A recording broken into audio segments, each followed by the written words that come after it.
আসসালামু আলাইকুম ওরহমতুল্লাহ। কেমন আছো তোমরা সবাই?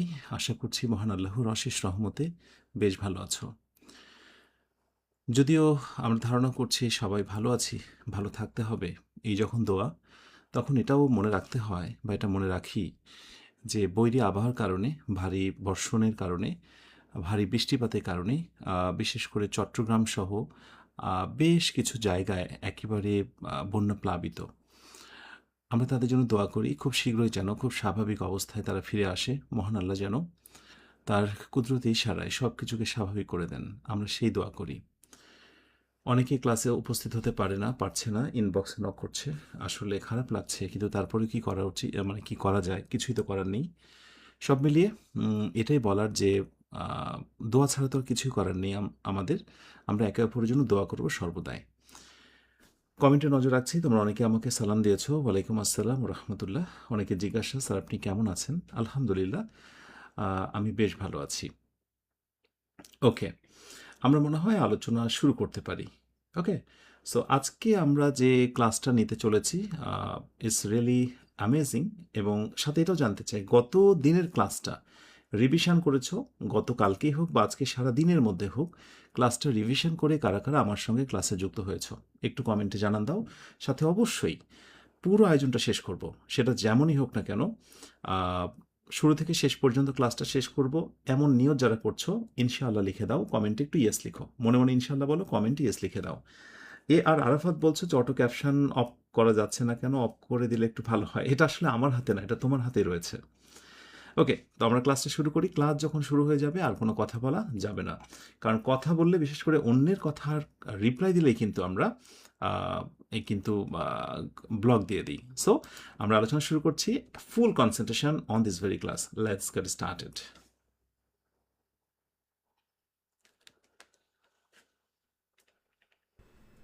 তো রাইট ফর্ম অফ ভার্বের ক্ষেত্রে আরেকটি বিষয় নিয়েও আমরা কথা বলবো, সেটি হচ্ছে কন্ডিশনাল সেন্টেন্স। দ্যাট মিন্স আমরা কিন্তু দুইটা টপিককে আজকে মূল ফোকাস দেব। রাইট ফর্ম অফ ভার্বসের পার্ট টু, অর্থাৎ শেষ অংশ, এবং তার সাথে কন্ডিশনাল সেন্টেন্সটা। কারণ কন্ডিশনাল সেন্টেন্স কিন্তু একেবারেই বলা যায় যে ইংরেজির একেবারে স্বতন্ত্র একটা টপিক। তো সেই ক্ষেত্রে আমি একটু শিরোনাম দিয়ে রাখি যেন তোমরা পরে বুঝতে পারো যে এই টপিকের মধ্যেই কন্ডিশনাল সেন্টেন্সটাও রয়েছে। ওকে, সো কন্ডিশনাল সেন্টেন্স নিয়ে ফার্স্টে কথা বলবো, তারপরে আমরা রাইট ফর্ম ভার্বসের আরও যে রুলসগুলো, ইউজিং আদার কনজাংশনস, অন্যান্য যে কনজাংশনসগুলো সেগুলো, ইউজিং আদার কনজাংশনস, এরপরে হচ্ছে আদার রুলস, অন্যান্য যে আরও কিছু রাইট ফর্ম ভার্বসের রুলস রয়েছে সেগুলো। তো এখন আমরা দেখব কন্ডিশনাল সেন্টেন্স। তো কন্ডিশনাল সেন্টেন্স দ্যাট মিনস, যেটাকে আমরা বলি শর্তমূলক বাক্য। আমরা এমন অনেক কথাই বলি, যদি তুমি আসো আমি যাব, যদি না তুমি এটা বলো আমি বলবো না।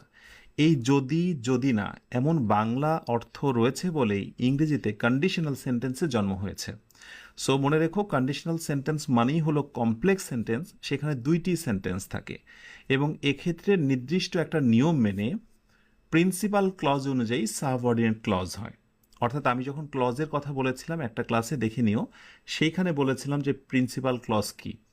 এই একটা সেন্টেন্স দেখে আরেকটা সেন্টেন্স নিরূপণ করার যে নিয়মটা, দুইটা বাক্য থাকবে, সেখানে শর্তের একটা ব্যাপার থাকবে। এটাই হচ্ছে মূলত কন্ডিশনাল সেন্টেন্স। ইংরেজিতে কন্ডিশনাল সেন্টেন্সের সংখ্যা হলো চারটা। আমি প্রথমত একটু এক নজরে দেখিয়ে দিই। প্রথমটাকে বলা হয় ফার্স্ট কন্ডিশনাল, দ্বিতীয়টাকে সেকেন্ড কন্ডিশনাল, তারপরে থার্ড কন্ডিশনাল, এবং আরেকটি রয়েছে যেটিকে বলা হয় মিক্সড কন্ডিশনাল।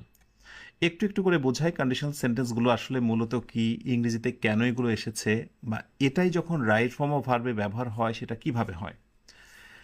আচ্ছা, একটা বাক্য তুমি খেয়াল করো। আমি বাংলায় যদি বলি যে তুমি যদি কঠোর অধ্যয়ন করো বা অধ্যবসায় করো তুমি পরীক্ষায় উত্তীর্ণ হবে, আমি এখানে যদি কথাটি যুক্ত করেছি, শর্ত জুড়ে দিয়েছি, যদি তুমি অধ্যয়ন করো তবেই উত্তীর্ণ হবে।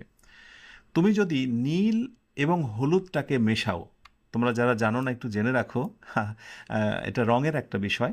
নীল এবং হলুদের মিশ্রণে একসাথে কিন্তু সবুজে পরিণত হয়। ওকে, সো এখানেও একটা শর্ত জুড়ে দেওয়া হয়েছে যদি। তাহলে প্রথমত একটা ছোট্ট নোট তোমাদেরকে আমি দিয়ে রাখি, সেটি হচ্ছে কোনো বাক্যতে যদি ইফ থাকে অথবা আনলেস থাকে, মোটামুটি এই দুইটা হচ্ছে মেন কন্ডিশন। ইফ বা আনলেস দিয়ে যে বাক্যগুলো থাকে সেখানে বাক্যের সংখ্যা থাকবে দুইটা, ইফ বা আনলেস দিয়ে একটা আর কমা দিয়ে আরেকটা। ঠিক আছে, তার মানে দুইটা বাক্য থাকবে। এমন যদি থাকে তাহলে সেগুলোকে বলা হয় কন্ডিশনাল সেন্টেন্স।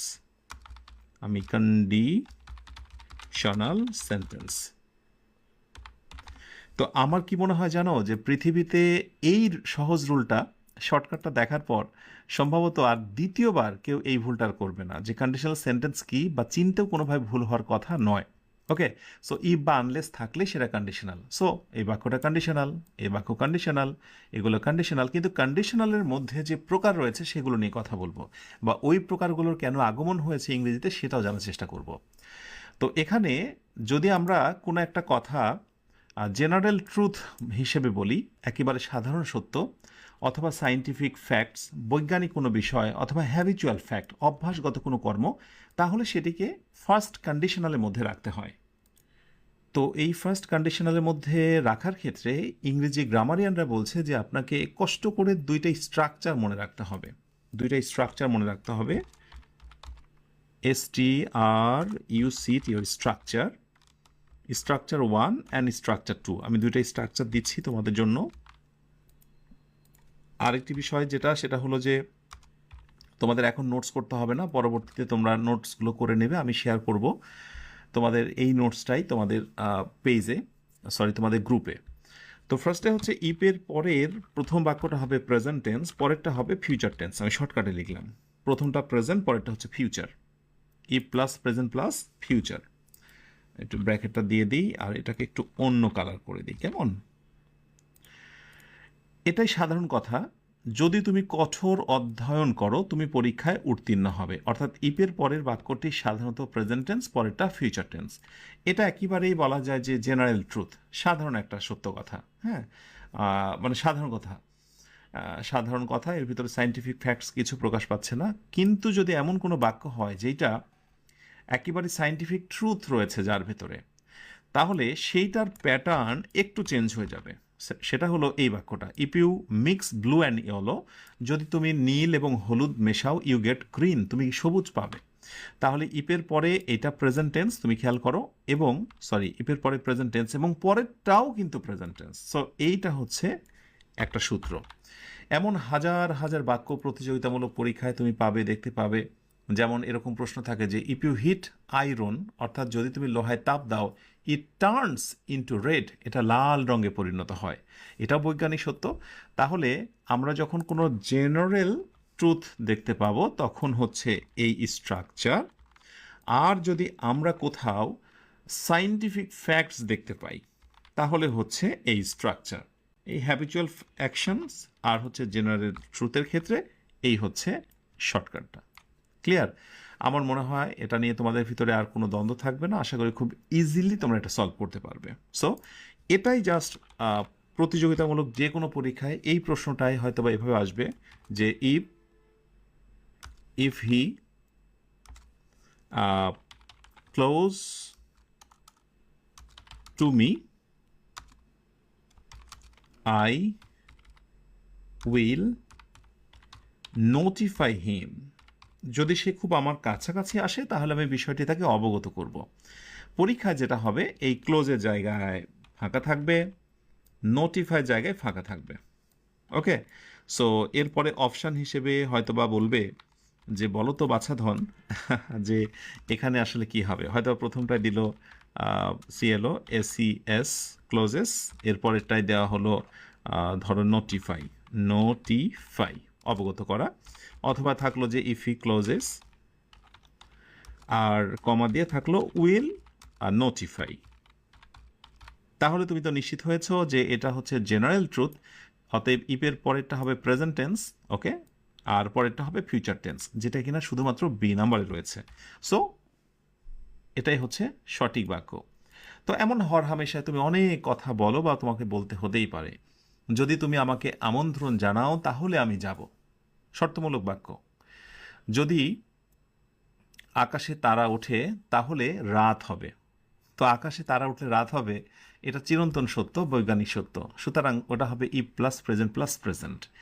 ওকে, তো এইভাবে বাংলা বুঝে তোমাকে এই দুই ক্যাটাগরির মধ্যে নিয়ে আসতে হবে। বাট একটা বিষয় তোমাকে মাথায় রাখতে হবে যে ফার্স্ট কন্ডিশনাল মানেই হলো এই ঘটনাটা বাস্তব, এটা হচ্ছে ট্রু, এটা রিয়েল একটা ব্যাপার। এটা কি ব্যাপার? এটা রিয়েল ব্যাপার। কিন্তু যখনই আমরা কোনো কাল্পনিক জগতে প্রবেশ করি তখনই মূলত সেকেন্ড কন্ডিশনাল এবং থার্ড কন্ডিশনালের জন্ম হয়, যেগুলোকে বলা হচ্ছে আনরিয়াল প্রেজেন্ট অর ফিউচার।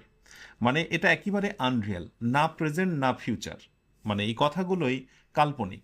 যেমন যদি সে উত্তর জানতো সে আমাদের বলতো, তার মানে সে উত্তর জানেই না, জানলে বলতো কিনা তাও নিশ্চিত নয়, বাট কল্পনা করে আনরিয়েল আমরা একটা ঘটনা বলছি, যদি সে জানতো, ওই যে মনে মনে কলা খাওয়ার মতো এরকম বিষয়। সো এরকম ক্ষেত্রগুলোতে সেকেন্ড কন্ডিশনাল ইউজ করতে হয়। আর অতীতের ঘটনাই পুরোটা হচ্ছে পাস্ট বোঝাবে। যদি সে অধ্যয়ন মানে তুমি যদি অধ্যয়ন করতে, তুমি পরীক্ষা উত্তীর্ণ হতে, তার মানে এখন তুমি হতেই পারবে না, ওই সেই সময় করলে সেই সময় হতে, এখন যে কি হবে তা আমি জানি না। So third conditional means completely unreal past, আর সেকেন্ড কন্ডিশনাল মিনস হচ্ছে আনরিয়েল প্রেজেন্ট অর ফিউচার। মানে এটাকে প্রেজেন্টকে মিন করে, সে আমাদের বলতো, মানে এখন তুমি দাঁড়িয়ে বলছো যে সে আমাদের বলতো, এখনই বলছে এই কথাটা। ওকে, সো এই হচ্ছে সেকেন্ড কন্ডিশনাল অ্যান্ড থার্ড কন্ডিশনালের জন্ম হওয়ার কারণ। এবার এখানেও তোমাকে দুটো স্ট্রাকচার মনে রাখতে হবে। আমি প্রথম থেকে স্ট্রাকচারটা একটু কপি করে নিই, কারণ যেহেতু এটা আমাকে বারবার ব্যবহার করতে হবে। সো এখানে স্ট্রাকচার মূলত এখানেও দুইটা স্ট্রাকচার আসবে, আমি স্ট্রাকচার একটু দিয়ে দিই। ওকে, সো প্রথম স্ট্রাকচার যেটা, সেটা হলো যে এখানেও ইফ থাকবে, ইফের পরে থাকবে পাস্ট টেন্স মানে পাস্ট ইনডিফিনিট, আর পরেরটাই থাকবে would plus V one, would plus V one. তবে এখানে একটি কথা বলি যে অনেক সময় উডের পরিবর্তে কুড মাইটও থাকে, তবে উডের ব্যবহারটাই সবচেয়ে বেশি, আমি সেই জন্য একটাই দিলাম, এই যে would. So if she knew the answer she would tell us. তুমি খেয়াল করে দেখো, একইবারে সূত্র অনুযায়ী মিলেছে। ইফ, এরপরে হচ্ছে পাস্ট টেন্স নো থেকে নিউ, এরপরে হলো উড আমার সূত্র। সো এটা, এরপরে আরেকটি কথা বলা হচ্ছে যে যদি একেবারেই কল্পনামূলক কোনো কিছু প্রকাশ পায়, কল্পনামূলক বা যেটাকে বলা হয় হাইপোথেটিক্যাল, একেবারেই কল্পনা, অতিমাত্রায় ইমাজিনারি ফ্যাক্ট প্রকাশ পায়, তাহলে যে কোনো সাবজেক্টের পর ইফ পরবর্তী তোমাকে অয়ার দিতে হবে। তো সেই জন্য আমি এখানে একটা নোটস দিয়ে দেবো তোমাদের, যে ইফের পর সাবজেক্ট পরবর্তী আমরা যদি বি ভার্ব নিতে চাই, তাহলে সেখানে আমরা সর্বদাই নেব হচ্ছে were, W were is equal to, এটাকে বলা হয় হাইপোথেটিক্যাল ফ্যাক্ট বা imaginary, imaginary issue, imaginary event, imaginary একটা ঘটনা। আমি এইভাবে সহজ করে দিলাম তোমাদের জন্য। ওকে, সো একটু অন্য কালার দিই,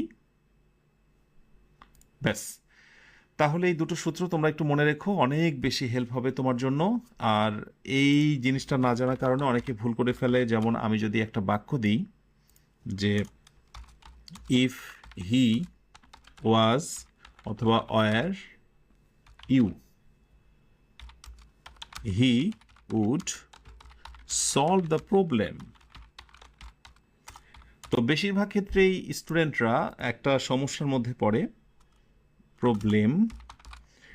তো অনেকেই ভাবে যে আসলে হি এর পরে তো নর্মালি হি ওয়াজ হয়, কিন্তু আসলে আমি ওয়ার কেন দিচ্ছি, কারণ এই কথাটাই কল্পনামূলক, যে একেবারে অতিমাত্রায় কল্পনা। সো যে কোনো সাবজেক্টের পরেই কিন্তু আমরা বিভার্ব কি নেব, ওয়ার নেব। So if he were, if he were you, অর্থাৎ যদি সে তুমি হতো, অর্থাৎ যদি সে তোমার মতো হতো, তোমার অবস্থানে থাকতো, তাহলে সে সমস্যাটি সমাধান করতো। তো অনেক সময় দেখা যায় যে এইখানেও ফিলিং ইন দ্য গ্যাপ থাকে, বসাতে বলা হয়, অপশানের মধ্যে থাকে, আবার অনেক সময় এই জায়গাতেও থাকে। আর তুমি যখন ফ্রি হ্যান্ড রাইটিংয়ের ক্ষেত্রে দক্ষ হতে চাইবে বা কিছু লিখতে চাইবে, সেখানেও তো তোমাকে অবশ্যই এই বাংলাটা মেনটেন করেই তো লিখতে হবে, রাইট? আচ্ছা, তাহলে এই হলো সেকেন্ড কন্ডিশনালের ব্যাপার। থার্ড কন্ডিশনালের ক্ষেত্রে এসে আমি তোমাদেরকে বলবো যে একটা স্ট্রাকচার রাখলেই মোটামুটি হয়ে যায়। যদিও এখানে দুইটা স্ট্রাকচার কোনো কোনো সময় দেখা যায়, হ্যাড অনেক সময় বাক্যের শুরুতে আসে, দরকার নেই, তুমি এখানে শুধু ইফটা মনে রেখো, ইফের পরে সাবজেক্ট। ওকে, সরি সাবজেক্ট বলবো না, আমি বলবো যে পাস্ট পারফেক্ট। আর পরবর্তীতে শুধু এটা মনে রেখো যে would have plus v three. তো এখানে অনেক সময় উড হ্যাভ না থেকে উড হ্যাভ থাকে, কুড হ্যাভ থাকে, মাইট হ্যাভ থাকে। Okay, would have, could have, might have. তো আমি তোমাকে বলবো যে মোটামুটি তুমি একটাই মনে রাখো, উড হ্যাভ এরপরে V3। এটা একটা সূত্র, মানে এটা মজার কথা কি জানো, কন্ডিশনাল সেন্টেন্সে সর্বদাই এক পাশে সঠিক করে দেওয়া থাকবে, সেইটা দেখে বাকিটা তোমাকে পরীক্ষায় ঠিক করতে হবে। এটা একটা বিষয় তুমি লক্ষ্য করো, if you had studied past perfect, আর অন্য পাশে আমি উড হ্যাভ ভার্বে পাস্ট পার্টিসিপল নিয়েছি। খুবই সহজ। এখন এটা না পারার তো কোনো কারণ নেই। যদি এমন একটি বাক্য হয় যে আমি যদি বলি যে if I had got more money, comma I dot dot the innocent, ইনো,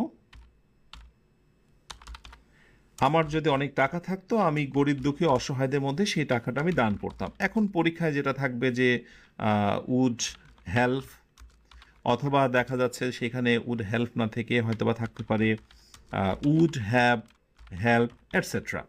এখন সঠিক আনসার কি হবে সেটা পারাটা খুবই সহজ এবং তুমি অনায়াসে পারবে, কারণ যেটা বললাম যে এক পাশে রাইট করে দেওয়া থাকে, if I had got more money. তো ইপের পরে পাস্ট পারফেক্ট হয়েছে, যে আমার যদি অনেক টাকা থাকতো, তো অন্য পাশটা আমি এবার মেলাবো, পাস্ট পারফেক্ট, অন্য পাশটা আমি would have, could have, might have. তাহলে এখানে কি করব, উড হ্যাভ V3। ব্যাস, অতএব রাইট উত্তর হচ্ছে বি নাম্বারটা। ঠিক আছে, এই সহজ জিনিসগুলো আশা করি বোঝার চেষ্টা করবে। তাহলে আমার বাক্যটা কেমন হলো বলো তো? আমার বাক্যটা যেটা দাঁড়ালো, if I had got more money would have helped, এইটা হবে এখানে। একটু খেয়াল করে দেখো, আমি সবশেষে কি করবো জানো, এই তিনটা কন্ডিশনালকে আমি একসাথে মিক্স আপ করবো। হ্যাঁ, কাছাকাছি বাক্য লিখে আমি তোমাদেরকে সহজ করে দেব। তাহলে এইখানে একটা বিষয় তোমরা নোট করে নাও। এখন আমি কাউকে যদি বলি যে এই বাক্য আর আরেকটা বাক্য সেম, দুইটা বাক্য দিকে নজর রাখতে হবে, একেবারেই এইখানে এইখানে সেম, আমি শুধু এই হ্যাডটাকে কি করব, আমি শুরুতে নিয়ে আসবো। ওকে, আর ইফটাকে আমি এখান থেকে কেটে দেব। বাক্যের শুরুতে হ্যাড, একটু লক্ষ্য করো, এই ইফটা ছিল এইখানে। মজার কথা হলো যে এই দুইটা বাক্যই সেম, দুইটা বাক্যই কন্ডিশনাল সেন্টেন্স, দুইটা বাক্যেরই বাংলা অর্থ এক। ইংরেজি গ্রামারে বলা হয় যে থার্ড কন্ডিশনালের ক্ষেত্রে ইফ প্লাস পাস্ট পারফেক্ট যদি হয়, আপনি চাইলে হ্যাডটাকে শুরুতে দিতে পারেন, এই হ্যাডের ভেতরে লুকোনো থাকে ইফ। সুতরাং তুমি যদি এটা না জানো তাহলে বঙ্গানুবাদ করতে তোমার বেশ কঠিন হয়ে যাবে। সো যদি কোনো বাক্যতে দেখো হ্যাড আই গট মোর মানি, এর মানে হলো যদি আমার অনেক টাকা থাকতো। অনেকে প্রশ্ন করতে পারে এই যদিটা আসলো কোথায় থেকে, তাকে জানতে হবে যে থার্ড কন্ডিশনালের রেগুলার যে সেন্টেন্স বা নিয়ম, তার এটা হচ্ছে এক্সেপশনাল বা ব্যতিক্রম হচ্ছে এইটা।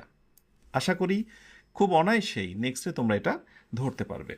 তাহলে মূলত আমরা কন্ডিশনাল সেন্টেন্স এখন পর্যন্ত তিনটা দেখলেও আমরা কিন্তু প্রায় প্রতিটাতেই দুইটা করে কিন্তু রুলস পেয়েছি, অর্থাৎ দুইটা করে শর্টকাট স্ট্রাকচার পেয়েছি। এগুলো কি করতে হবে বলো তো? এই স্ট্রাকচারগুলো যেগুলো লিখে দিলাম সেগুলো অবশ্যই সময় নিয়ে দেখতে হবে, আর যাদের মনে থাকে না তাদের পরামর্শ থাকবে রিডিং টেবিলের সামনে চমৎকার করে লিখে এগুলো ঝুলিয়ে রাখবে। ঠিক আছে, এখন আমরা অ্যাট এ গ্ল্যান্স এখন পর্যন্ত যা যা দেখলাম আমরা একটু দেখে নিই। তো যে কোনো প্রতিযোগিতামূলক পরীক্ষা অথবা তুমি যদি ইংরেজি শিখতে চাও, এগুলো একেবারে ঠোঁটের আগায় রাখতে হবে, হ্যাঁ, মাথায় রাখতে হবে। আমি যদি এরকম একটা বাক্য দিই যে if you come on time, তুমি যদি সঠিক সময়ে আসো, আই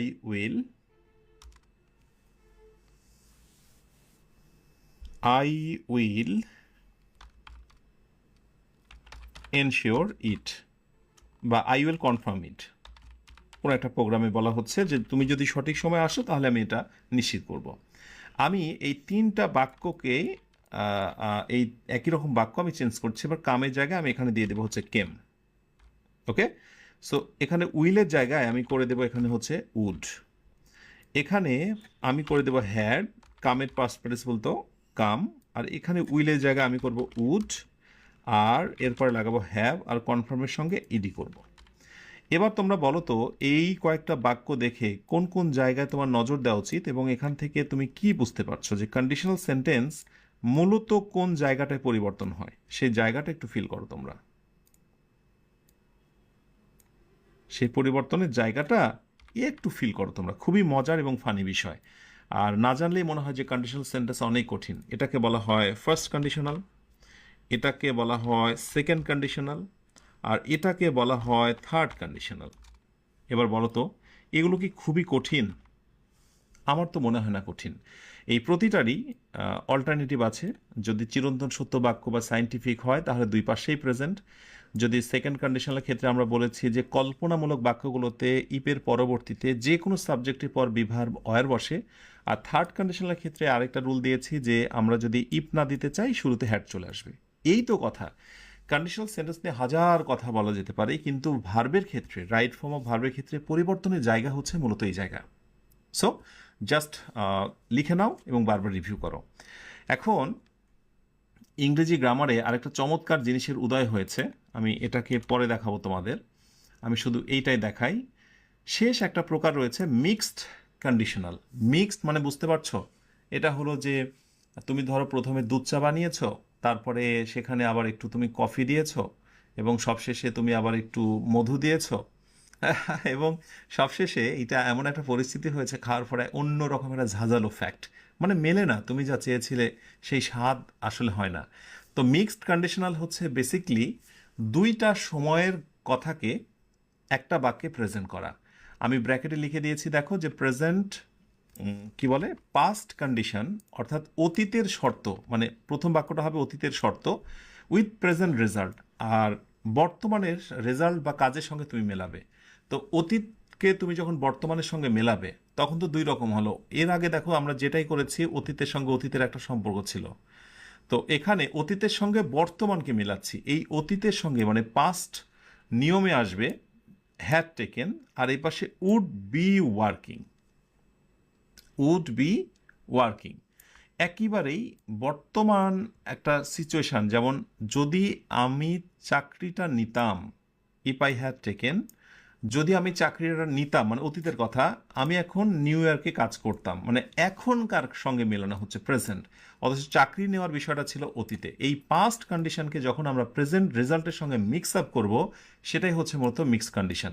অথচ এই বাক্যটা যদি কেউ না জানে ঠিকঠাকভাবে, তাহলে সে কি ভুলটা করে ফেলবে আমি একটু বলি তোমাদের। যেমন একটু আগে যে রুলটা তোমরা দেখেছো তাতে নিয়ম হচ্ছে ইপের পরে যদি পাস্ট পারফেক্ট থাকে তাহলে স্বভাবতই এই জায়গাটায় যেটা হওয়ার কথা, স্বাভাবিকভাবেই আমি দুটো অপশান ক্রিয়েট করি, একটা হচ্ছে এইটা একটা, আর একটা হচ্ছে যে উড হ্যাভ ওয়ার্কড। তো অনেকে এটা করে ফেলবে, বাট এটা হচ্ছে একেবারে রং একটি বাক্য। এই হচ্ছে এ নাম্বার। কারণ নর্মালি তুমি এটা যদি কল্পনা করো যে অতীতের ঘটনাকে তুমি এখনকার ঘটনার সঙ্গে মিলাতে চাও, তাহলে তোমাকে মিক্সড কন্ডিশনাল অনুযায়ী তোমাকে এই পাশে এটা করতে হবে। ওকে, সো রাইট উত্তর কি করব, উড বি ওয়ার্কিং। তো এই হচ্ছে মূলত মিক্সড কন্ডিশনাল। সো এখানে রাইট উত্তর আমরা নিচ্ছি এইটা, একটু আমি মার্কিং করি। তো এই হলো মিক্সড কন্ডিশনাল। আমি আরেকটি টেস্ট দিয়ে আমি তোমাদের পুরো বিষয়টা ক্লিয়ার করি। সেটি হচ্ছে যদি এরকম বলি যে if I had won the lottery, if I had won the lottery, comma, I দেওয়ার পরে filling in the gap.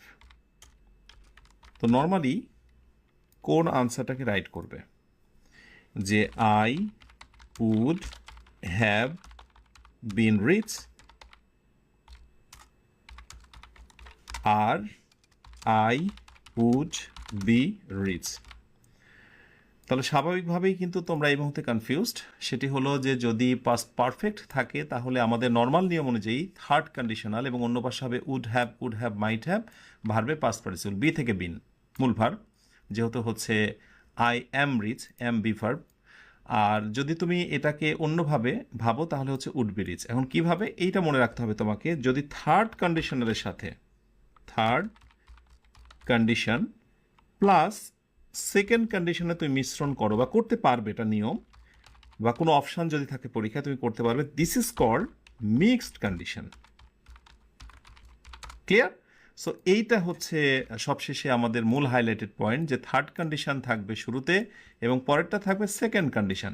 This is called mix condition. তাহলে সেদিক থেকে আমরা দুইটাকেই আমরা রাইট বলবো, কিন্তু শুধুমাত্র পার্থক্য হলো অর্থের পার্থক্য। কেমন? অতীতের অ্যাকশনটাকে বর্তমানের সঙ্গে মেলানো উড বি রিচ, আর যদি একেবারে আনরিয়েল পাস্টের মধ্যেই থাকি, অতীতের ঘটনা অতীতেই শেষ, তাহলে হয়ে যাচ্ছে উড হ্যাভ বিন রিচ। তো এই হলো ব্যাপার। ইংরেজি শেখার ক্ষেত্রে বাংলা বঙ্গানুবাদের একটা বিশাল যে গুরুত্ব, তার প্রমাণ এটিই বহন করে। নতুবা সবগুলো বাক্য দেখতে একই রকম মনে হবে এবং মনে হবে যে এটা তৈরি হওয়ার কারণই বা কী ছিল।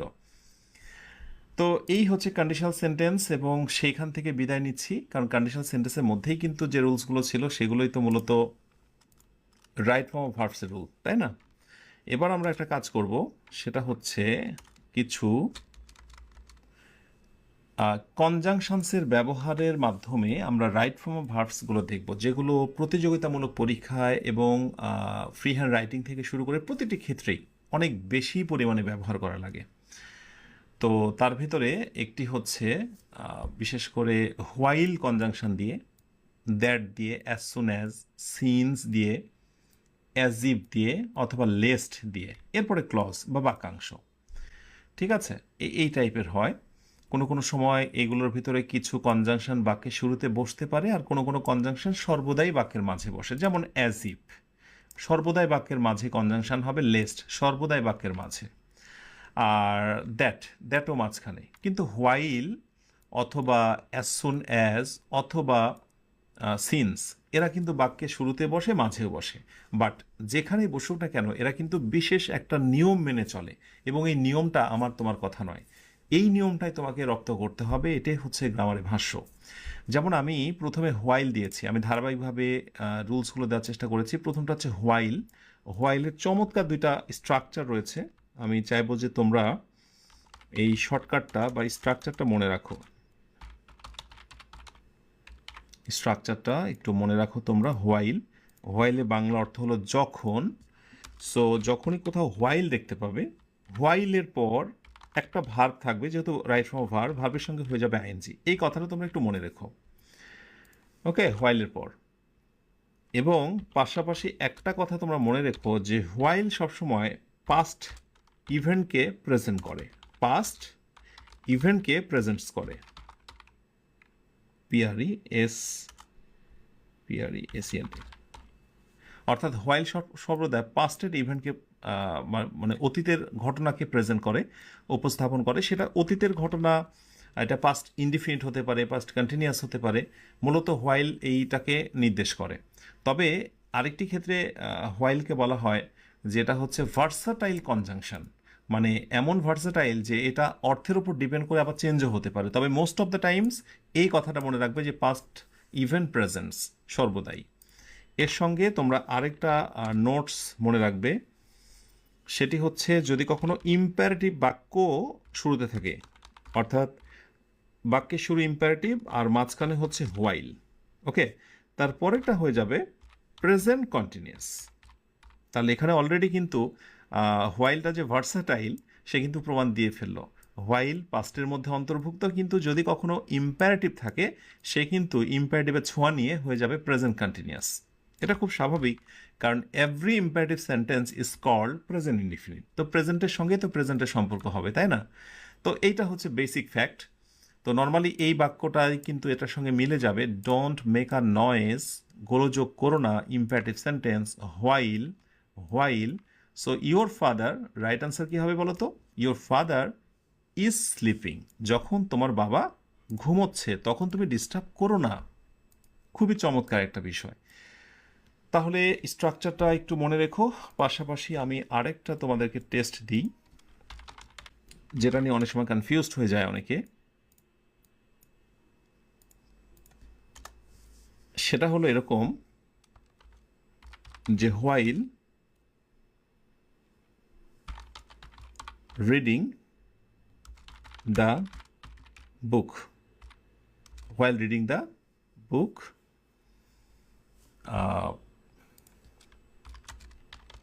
I was watching the movie মাঝখানে দিলাম হচ্ছে while. I was watching the movie while reading the book. তো পরীক্ষায় কি থাকবে, এই হোয়াইলের পর ঠিক যেখানটায় রিডিং আছে ঠিক এইখানটায় ফিলিং ইন দ্য গ্যাপ থাকবে, এইখানে filling in the gap. So এখন অপশানে হয়তো বা বলবে যে এখানে বুঝতে পারছো টু রিড, শুধু রিড অথবা রিডিং ইত্যাদি ইত্যাদি। তো আমরা জেনেছি যে হোয়াইল যদি কোথাও থাকে দ্বিতীয় যে ভার্বটা থাকবে তার সঙ্গে আমরা জাস্ট আইএনজি করে দেবো। So here reading is called the right answer. এখন আমি দেখেছি আবার এটা প্রতিযোগিতামূলক পরীক্ষায় একটু ঘুরিয়ে প্রশ্নটা আসে। কেমন প্রশ্ন? ধরা যাক এই বাক্যটাই এখানে দিল, দেখি তোমরা কখন এটা এই ধরনের বাক্য দেখেছো কিনা, আর দেখে থাকলেও সেটা সঠিক আনসার জানো কিনা।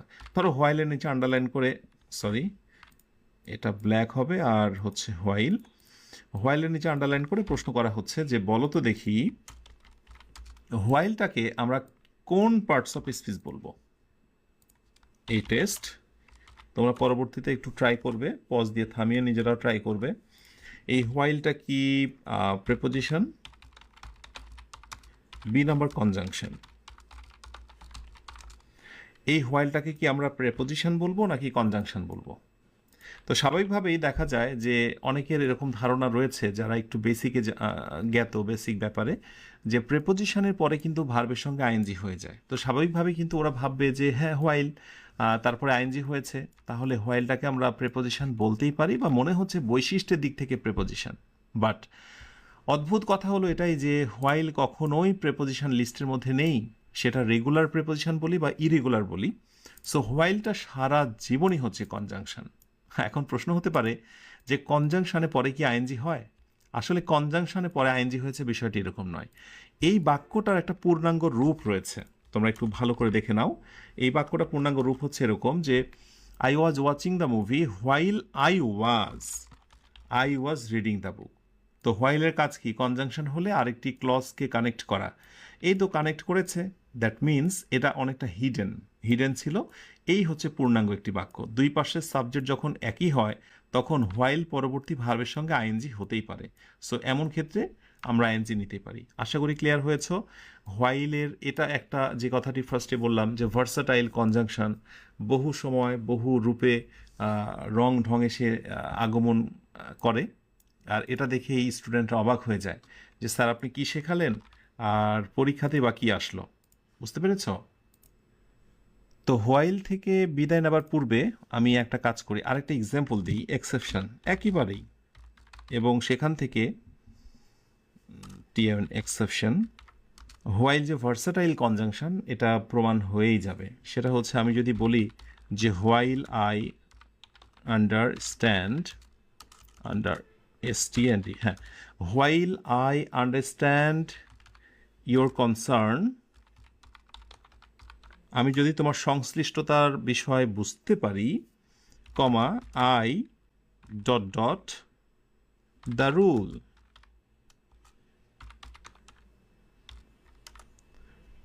তো অপশান হিসেবে আমি ধরো দিলাম হচ্ছে ফলো, অপশান বিতে ওয়াজ ফলোয়িং ইত্যাদি ইত্যাদি, FOLL following.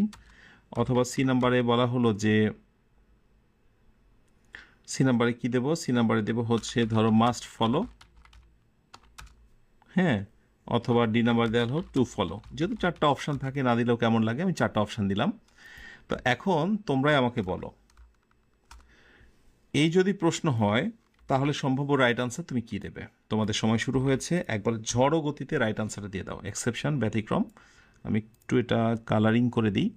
So while I understand your concern, I dot dot the rules, follow, was following, must follow or to follow. Yes, the right answer is must follow. এবং এটা একেবারেই বলা যায় অর্থের উপর ডিপেন্ড করে হয়েছে। While I understand your concern, আমি যখন তোমার সংশ্লিষ্টতা বিষয় বুঝতে পারি, I must follow the rule, আমার অবশ্যই সেটি ফলো করা উচিত। তো সমস্যা কোথায়? মাস্ট বসে গেল এবং এটা অর্থের উপরে। সুতরাং হোয়াইলের বেসিক রুল হচ্ছে মোটামুটি এই দুইটা। এছাড়াও অর্থভেদে বিভিন্ন সময় ভিন্ন রকম কিছু বসতেই পারে, এটা দেখে অবাক হওয়া যাবে না। কেমন? ওকে, এরপরে আমরা হোয়াইলের পরেই চলে আসব নাম্বার 2-তে। নাম্বার 2, যখনই আমরা পাস্ট টেন্স পাবো এবং দ্যাটের পরে, তখন একটা বিশেষ স্ট্রাকচার আমরা মনে রাখবো, STRUCTUR স্ট্রাকচার। ওকে, স্ট্রাকচারটা হলো যে যখনই আমরা V2 বা পাস্ট টেন্স পেয়ে যাব, V2 বা পাস্ট টেন্স, তখন দ্যাট পরবর্তী দুইটা আনসার হতে পারে। কয়টা আনসার? দুইটা। একটা হচ্ছে V2 অথবা হচ্ছে পাস্ট পারফেক্ট, মানে হ্যাড প্লাস V3। এই কথাটা মনে রেখো, হ্যাড প্লাস V3, যেটা ন্যারেশনের ক্ষেত্রে এই নিয়মটা দেখা যায়। তো যদি দ্যাটের পূর্বে কখনো পাস্ট টেন্স থাকে, যেটা সিকোয়েন্স অফ টেন্সেও তোমরা দেখেছো, দ্যাটের পূর্বে আমরা দ্যাটটা দেখি যে শি রিঅ্যাসিউরড মি, সে পুনরায় আমাকে নিশ্চয়তা দিয়েছিল যে শি দ্য কার্ড অথবা ইনভিটেশন লেটার, যে সে আমাকে পুনরায় কার্ডটি পাঠাবে।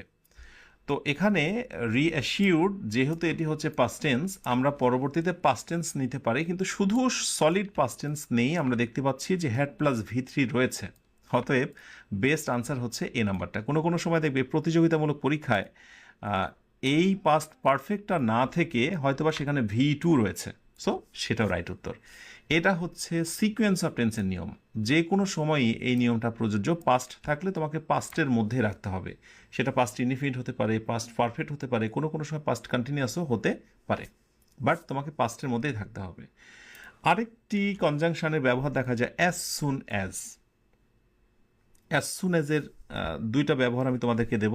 Structure: as soon as, I will phone Basar, আমি বাসারকে ফোন দেব। As soon as I dot dot any news, যখনই আমি কোনো খবর শুনবো। তো স্ট্রাকচার না দিলে হয়তো বুঝবে না, সেটি হচ্ছে অ্যাজ সুন অ্যাজ। এর ডিমান্ড হচ্ছে যদি কখনো বাক্যে শুরুতে বসে তাহলে পাস্ট এবং পরেরটা হবে পাস্ট, এই কথাটা মনে রেখো। আর যদি এর অন্যথায় হয়, অর্থাৎ মাঝখানে যদি অ্যাজ সুন অ্যাজ হয়, তাহলে দুই পাশে দুই রকমের ঘটনা ঘটবে। এই পাশে হবে প্রেজেন্ট ইনডিফিনিট আইএনডি, আর এই পাশে হবে ফিউচার ইনডিফিনিট। এই হচ্ছে দুইটা স্ট্রাকচার। ওকে, তাহলে as soon as past plus past. আর যদি আমরা বলি প্রথমটা ফিউচার, ওকে, মাঝখানে রয়েছে অ্যাজ সুন অ্যাজ, তাহলে পরেরটা হবে প্রেজেন্ট ইনডিফিনিট। তাহলে বেস্ট আনসার এবং রাইট উত্তর হচ্ছে হেয়ার, আর হার্ড হচ্ছে তার পাস্ট ফর্ম। তাহলে আই উইল ফোন বাসার, আমি বাসারকে ফোন দেব যখনই আমি খবরটা শুনবো। কিন্তু মজার কথা হলো যে বাংলায় কিন্তু আমরা শুনবো একটা ভাব, কিন্তু কোনোভাবে এটা করা যাবে না অ্যাজ সুন অ্যাজ। ঠিক আছে, আবার আমরা যদি এই বাক্যটার কথা বলি যে as soon as he dot dot the news he got mad. As soon as he dot dot news he got, এইখানে একটা কমা দিতে হবে। এই ব্যবহারটা একটু দেখে রেখো। অর্থাৎ অ্যাজ সুন অ্যাজ যদি বাক্যের শুরুতে বসে তাহলে প্রথম বাক্যের পরে বসবে কমা, আর অ্যাজ সুন অ্যাজ যদি বাক্যের মাঝে বসে তাহলে এই কমাকে করে দিও ক্ষমা। ঠিক আছে, ক্ষমা করে দিও। অ্যাজ সুন অ্যাজ প্রথম বাক্য, তারপরে হচ্ছে পরেরটা। তো পরেরটা দেখো পাস্ট টেন্স রয়েছে, গেট থেকে গট। অ্যাজ সুন অ্যাজ বাক্যের শুরুতে, সুতরাং মাঝখানে আমরা পাস্ট টেন্স করে দেবো। তার মানে as soon as he, hear না, এখানে হার্ড, HEARD, হার্ড। হেয়ারে পাস্ট টেন্স হচ্ছে হার্ড। এই তো স্ট্রাকচার। তার মানে কি জানো, অনেকে অনেক সময় বলে যে এত স্ট্রাকচার, এত রুল আমি মনে রাখবো কীভাবে? সব কিছুই তো আর শুধু শুধু বঙ্গানুবাদ দিয়ে বা সাদামাঠা দিয়ে হবে না, তোমাকে কিছু রুলসও কন্ট্রোলে রাখতে হবে। ঠিক একইভাবে আমি আর 4 এবং 5 এই দুইটার কথাই বলি তোমাদের। একটা হচ্ছে সিন্সের ব্যবহার এবং একটা হচ্ছে অ্যাজ ইফের ব্যবহার, শুধু অর্থ আলাদা কিন্তু দুইটার স্ট্রাকচারই সেম। এখানে সিন্স মানে যেহেতু নয়, সিন্স মানে হচ্ছে যখন, এটা তোমরা সবাই মনে রেখো। সিন্স মানে কি? সিন্স মানে এখানে হলো যখন। তো স্ট্রাকচারে আসি, STRUC স্ট্রাকচার। আচ্ছা, উপর থেকে কপি করে নিয়ে আসি। আচ্ছা, স্ট্রাকচার প্রথমত হচ্ছে যদি প্রেজেন্ট ইনডিফিনিট থাকে আর মাঝখানে যদি অ্যাজ ইফ অথবা সিন্স থাকে, তাহলে পরেরটা হবে পাস্ট ইনডিফিনিট। ঠিক আছে? আরেকটি রুল তোমাকে মনে রাখতে হবে, প্রথমে যদি পাস্ট ইনডিফিনিট থাকে তাহলে অ্যাজ ইফ বা সিন্স এটার পরে হয়ে যাবে পাস্ট পারফেক্ট। এই সূত্রটা মনে রেখো। সাথে একটা ছোট্ট নোট তোমরা মনে রেখো, শুধুমাত্র অ্যাজ ইফের ক্ষেত্রে অ্যাজ ইফের অল্টারনেটিভ একটা শব্দ আছে, সেটা হচ্ছে অ্যাজ দো। অ্যাজ দো, এই অ্যাজ দো এর পর যদি সাবজেক্ট পরবর্তী তুমি কখনো বি ভার বসাতে চাও, এই বাক্যটাকে ইমাজিনারি সেন্টেন্স বা কল্পনামূলক বাক্য বলা হয়, সেখানেও তোমাকে অয়ের বসাতে হবে। ওই যে আমি কন্ডিশনাল যেটি তোমাদেরকে দেখালাম, সো ডাব্লিউআরই অয়ের বসাতে হবে। ক্লিয়ার? সো এই হচ্ছে আমাদের বিষয়, অ্যাজ ইফ বা অ্যাজ দো, সাবজেক্ট এরপরে বিভার্ব হচ্ছে সর্বদাই অয়ের বসবে। একটু ভালো করে মনে রেখে দিও, অনেক কাজে দেবে এই দুইটা রুল। তাহলে ডট ডট। আচ্ছা, প্রেজেন্ট ইনডিফিনিটের ক্ষেত্রে কোনো কোনো সময় প্রেজেন্ট কি বলে পারফেক্টও হতে পারে যদি প্রেজেন্ট ইনডিফিনিট অর্থ পূর্ণাঙ্গতার ক্ষেত্রে না হয়, সেটাও হতে পারে। যেমন এই বাক্যটার কথা বলি, I dot dot to meet you since I read your first letter. তো এইখানে সিন্স রয়েছে, এটা রুলের মধ্যে রয়েছে, প্রথমটাই হবে প্রেজেন্ট ইনডিফিনিট। এখানে প্রেজেন্ট ইনডিফিনিট রয়েছে, যদি এই হোপটা না থাকতো তাহলে আমরা আবার কিন্তু হ্যাভ হোপটও করতে পারি। তার মানে প্রেজেন্ট ইনডিফিনিট অথবা প্রেজেন্ট পারফেক্ট, অথবা হচ্ছে প্রেজেন্ট পারফেক্ট লিখে দিই, কারণ এটা তো একেবারেই গুরুত্বপূর্ণ নথি হয়ে থাকবে সব সময়। তো প্রেজেন্ট টেন্সটাকেই আমরা গুরুত্ব দিব। I hope to meet you since I read your first letter. আমি যখন তোমার প্রথম উপন্যাসটা পড়ি তখনই দেখা করার ইচ্ছা পোষণ করি বা আশা করি। হ্যাঁ, এখানে সিন্স মানে যখন। তারপরেটা হি ওয়াক্স, সে হাঁটে। অ্যাজ ইফ, যেন হি ডট ডট লেম, এইবার কিন্তু মিলেছে। অ্যাজ ইফের পর যদি বি ভার্ব বসানোর প্রয়োজন হয় তাহলে হয়ে যাবে অয়ার, হি অয়ার। অথচ এটা না জানলে অনেকেই কিন্তু বলবে যে হি এর পর তো ওয়াজ বসে, তাই সে ওয়াজ দিয়ে ফেলবে। কিন্তু না, অ্যাজ ইফ পরবর্তী, এটা আমার নিয়ম, এটা সংবিধান, এটা তুমি ওলটপালট করতে পারবে না। আর তুমি যদি এটাকে বাস্তবে জানতে চাও তাহলে বাংলাটা ফিল করো, হি ওয়াক্স, সে হাঁটে, যেন সে একটা মানে খোঁড়া। খোঁড়া তো আসলেই খোঁড়া নয়, মানে যেন সে, এই যেন সে বলেছি মানে কল্পনা। সে আমার সাথে কথা বলে যেন সে প্রধানমন্ত্রী। তো সে প্রধানমন্ত্রী হয়নি, কিন্তু আমি তাকে কল্পনায় ভাবছি যেন সে প্রধানমন্ত্রী। সে এত টাকা দেয় যেন সে দানবীর, যেন সে মিলিয়নিয়ার। এই যেন সে মানেই এর ভিতরে কল্পনা নিহিত রয়েছে। ক্লিয়ার? এখন এটাই কোনো কোনো সময় পরীক্ষায় কি হবে দেখো, আমি একটু দেখাই। যেমন কোনো কোনো সময় হয়তো বা এখানে দেওয়া থাকবে, সেখানে HOPD হোপড মানে পাস্ট টেন্স করে দেওয়া থাকবে, তাহলে এই পাশে তখন পাস্ট পারফেক্ট হয়ে যাবে। তখন কি হবে? তখন এখানে হবে I had red, past perfect. So right form of ভার্বের ক্ষেত্রে অবশ্যই এগুলো ব্যালেন্স করতে হবে, স্ট্রাকচার, অর্থ এবং এক পাশের সঙ্গে আরেক পাশের সম্পর্ক, কি থাকলে কি হওয়ার কথা, কন্ডিশন। ক্লিয়ার?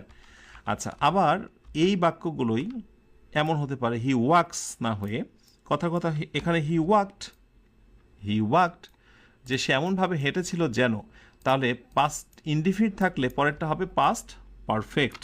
তাহলে পারফেক্টের জন্য কিনে আসবো, তখন করব হি হ্যাড। আর এর পাস্ট পার্টিসিপল কি বলো তো? হ্যাঁ, বিন, যে হি হ্যাড বিন লেম। কঠিন লাগছে খুব? পাস্ট ইনডিফিনিট, এই হচ্ছে অ্যাজ ইফ, পরেরটা হবে পাস্ট পারফেক্ট। ওকে, সো এটা অনেকেই জানো না, আমি যদিও বলেছি তারপরে আরেকবার রিপিট করি, বারবার যেহেতু প্রয়োজন হচ্ছে। সেটা হচ্ছে বি ভার্বের কথা যদি আমরা বলি তাহলে প্রেজেন্ট হচ্ছে এম, ইজ এবং আর। এটার পাস্ট টেন্স হচ্ছে ওয়াজ এবং হচ্ছে ওয়ার, আর পাস্ট পার্টিসিপল হচ্ছে বিন। যেমন আমরা বলি না গো ওয়েন্ট গন, ঠিক এই জিনিসটাই ওই টাইপের। আমি একটু স্মরণ করে দিই তোমাদের, গো ওয়েন্ট গন, ওই জিনিসটার কথাই বলছি। এগুলোর নাম হচ্ছে কনজুগেশন অফ ভার্ব, যেটা আমার এই 50 এপিসোডের একেবারে শুরুর দিকে বলেছিলাম, যেগুলো পড়ে রাখো, না হলে ক্ষণে ক্ষণে বারে বারে তুমি বাধাপ্রাপ্ত হবে। তোমার মনে হবে যেটা আমি কেন মনে রাখিনি বা কেন করছি না। দেখো, ইংরেজি শেখার ক্ষেত্রে একটা জিনিস মনে রাখবে, যদিও বলেছি যে ইংরেজিটা হচ্ছে অনেকটা স্পাইডার ওয়েব, মাকড়সার জালের মতো। একটা টপিকের সঙ্গে আরেকটা টপিকের চমৎকার সম্পর্ক রয়েছে। তো যদি তুমি একটা টপিক না বোঝো, সেইটারই মানে প্রতিক্রিয়া হিসেবে পরের কোনো একটি জিনিস তুমি বুঝবে না, এটাই স্বাভাবিক। আচ্ছা, এবার 6 নাম্বারে আসবো এবং 6 নাম্বার শেষ হলে আমরা আদার কিছু রুলস দেখব। হি র্যান ফাস্ট, সে খুব দ্রুত দৌড়িয়েছিল, লেস্ট, যাতে না he dot dot miss the train, যাতে সে ট্রেনটা মিস না করে। লেস্টের ক্ষেত্রে মোটামুটি একটা রুল তোমরা মনে রাখবে, সেটি হচ্ছে যে লেস্টের পরে বাক্যটা সর্বদাই হবে affirmative with modal verb. Affirmative with modal verb. এই মডেল ভার্বের ক্ষেত্রে ডেডিকেটেড করা হয়েছে দুইটা, একটা হচ্ছে শুড, জোরালো অর্থ, নেগেটিভের ক্ষেত্রে জোরালো অর্থ, এবং আরেকটি হচ্ছে মাইট, ঝাঁঝালো জোরালো অর্থের ক্ষেত্রে শুড বা মাইট ইউজ করা হয়। সো এটা লেস্ট পরবর্তী বাক্যটা হাবোধক এবং মডেল ভার্বস থাকবে শুড অথবা মাইট। দ্যাট মিনস আমরা যদি এটাকে স্ট্রাকচারের মধ্যে নিয়ে আসি একটা, তাহলে তোমাদের জন্য কাজে দেবে। স্ট্রাকচারের ভেতরে সেটি হলো ডট ডট লেস্ট, সারা জীবনে মাঝখানে থাকবে এই কনজাংশনটা, লেস্টের পরে সাবজেক্ট এবং এরপরে তুমি নেবে হচ্ছে শুড অথবা হচ্ছে মাইট। এখন এসে এই যে ইউএলটি, শুড এবং মাইটটা যদি মডেল ভার্ব হয়, ওদের একটা কমন ডিমান্ড রয়েছে। ডিমান্ড হচ্ছে এরপরে হবে ভার্বের বেস ফর্ম, এরপরে ভার্বে কি হবে, বেস ফর্ম হবে। ওকে, এখন রাইট উত্তর কি হবে? হি র্যান ফাস্ট, সে দ্রুত দৌড়িয়েছিল, lest he should miss the train, যাতে করে সে ট্রেনটি মিস না করে। এখন হয়তোবা এমন হতে পারে কোনো একটা অপশানে কোনো জায়গাতে শুডের পরিবর্তে হয়তোবা সেখানে মাইটও থাকতে পারে, শুডের পরিবর্তে সেখানে মাইটও থাকতে পারে। সো বোথ আর কারেক্ট। আশা করি এটা নিয়ে খুব বেশি সমস্যা হবে না। কিন্তু কোনো কোনো সময় এই জিনিসটা অনেকে বুঝতে পারে না, এবং না বুঝতে পারার পেছনে অন্য একটা কারণ। যেমন যদি বলা হয় run fast lest U dot dot option. এখন এখানে বলা হলো যে, দেখি তোমরা ধরতে পারছো কিনা, রান ফাস্ট দ্রুত দৌড়াও, lest you should C A T S catch, B number হচ্ছে should be caught caught. Which one is right? বলো দেখি নিচের কোন বাক্যটিকে তুমি সঠিক বলবে। এখানে বাংলা বোঝাটা খুবই গুরুত্বপূর্ণ। আচ্ছা, আমি ব্ল্যাক করে দিই এটা। বাংলাটা এরকম যে দ্রুত দৌড়াও, খুব দ্রুত দৌড়াও, যাতে না তুমি ধরা পড়ো, তোমাকে ধরে না ফেলা হয়। মানে কথা হচ্ছে বাই দ্য পুলিশ অথবা বাই দ্য পুলিশ অথবা বাই সামওয়ান, এরকম একটা কথা লুকানো আছে, অন্যের দ্বারা যাতে ধরা না পড়ো। তো চোরকে বলা হচ্ছে তুমি দ্রুত পালিয়ে যাও। So run fast lest you যখন এরকম প্যাসিভের মতো অর্থ হবে, অন্যের দ্বারা কথার ভিতরে প্রকাশ পাবে, তোমাকে শুডের পর একটা বি নিয়ে আসতে হবে। কারণ বেসিক রুলে কিন্তু শুডের মানে লেস্টের ক্ষেত্রে কিন্তু শুডের পরে বি দেওয়া হয় না। বাট অর্থটা যদি প্যাসিভ হয়, অন্যের দ্বারা সংগঠিত হয়, তাহলে শুডের পর একটা বি নিয়ে আসতে হবে। আমি দেখেছি বিভিন্ন প্রতিযোগিতামূলক পরীক্ষাতে, এবং দেখো তোমরাও যেটা করবে একেবারে সময় নেবে না। আর আমি তো দেখেছি তোমরা এতটাই বেখেয়ালি যে পরীক্ষায় আনসার করার সময় বাংলার দিকে খেয়াল করতে কোনো মনই চায় না। উমুক তুমুক স্যার শিখিয়েছিল লেস্টের পরেই শুট বা মাইট ভার্বের বেস পাইছি রে তোরে। সো তোমরা কিন্তু শুট ক্যাচ দিয়ে চলে আসবে, বাট এইখানটায় রাইট উত্তর হচ্ছে শুড বি কট, মানে দ্রুত দৌড়াও যাতে ধরা না পড়ো।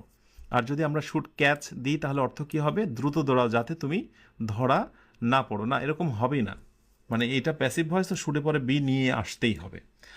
ব্যাস, এই হলো মোটামুটি পরীক্ষা আসার ভিতরে সবচেয়ে গুরুত্বপূর্ণ রুল। এবার কিছু রুল আমার মনে হয়েছে যে তোমাদের সঙ্গে শেয়ার করা দরকার, যেগুলোকে আমি আদার্স সেক্টরের মধ্যে রেখেছি, সেকশনের মধ্যে।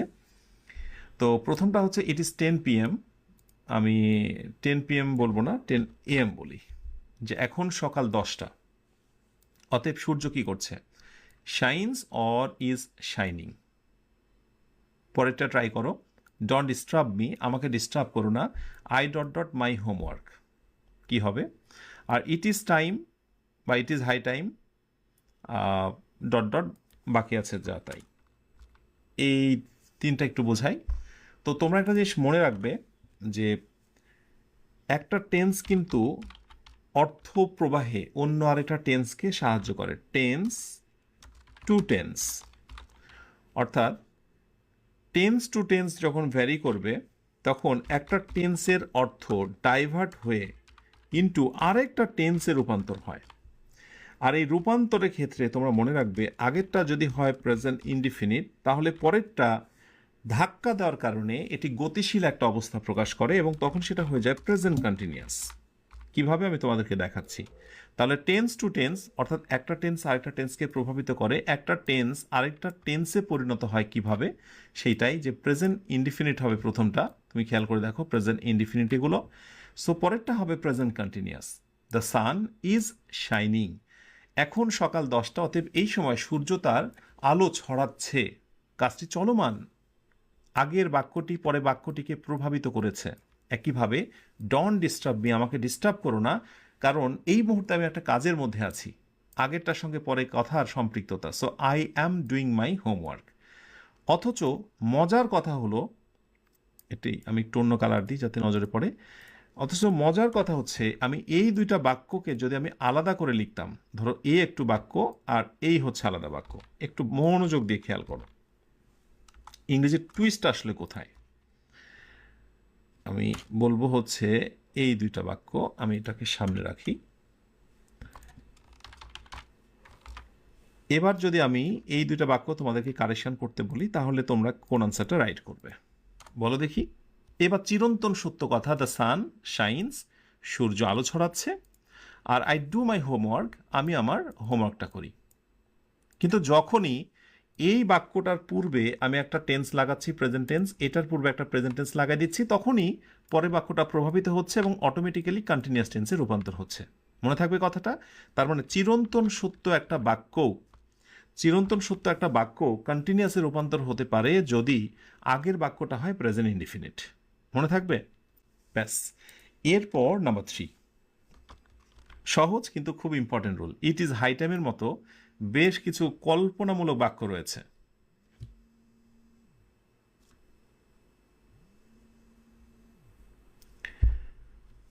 যেমন ইট ইজ হাই টাইম না হয়ে হতে পারে উইশ, ফ্যান্সি, এরকম কিছু শব্দ রয়েছে। যদি ইট ইজ হাই টাইম হয় তাহলে স্পেশালি তোমরা দুইটা স্ট্রাকচার মনে রাখবে, STRUCT স্ট্রাকচার, দুটো স্ট্রাকচার, এই কালার দিয়ে স্ট্রাকচার। সেটা হচ্ছে it is time or it is high time, ওটা কোনো সমস্যা নেই। It is time or high time, এই হাই ব্র্যাকেট দিলাম, হাই অনেক সময় নাও থাকতে পারে। এরপর যদি সাবজেক্ট থাকে তাহলে ঘটনাটি ঘটে গেছে আর অপেক্ষা করার কিছু নেই, এই জন্য এটা পাস্ট। আর যদি কখনো ইট ইজ টাইম বা ইট ইজ হাই টাইমের পর সাবজেক্ট না থাকে তাহলে তোমাকে একটা ইনফিনিটিভ করতে হবে, 2 + V1, যেটাকে আমরা বলি ইনফিনিটিভ।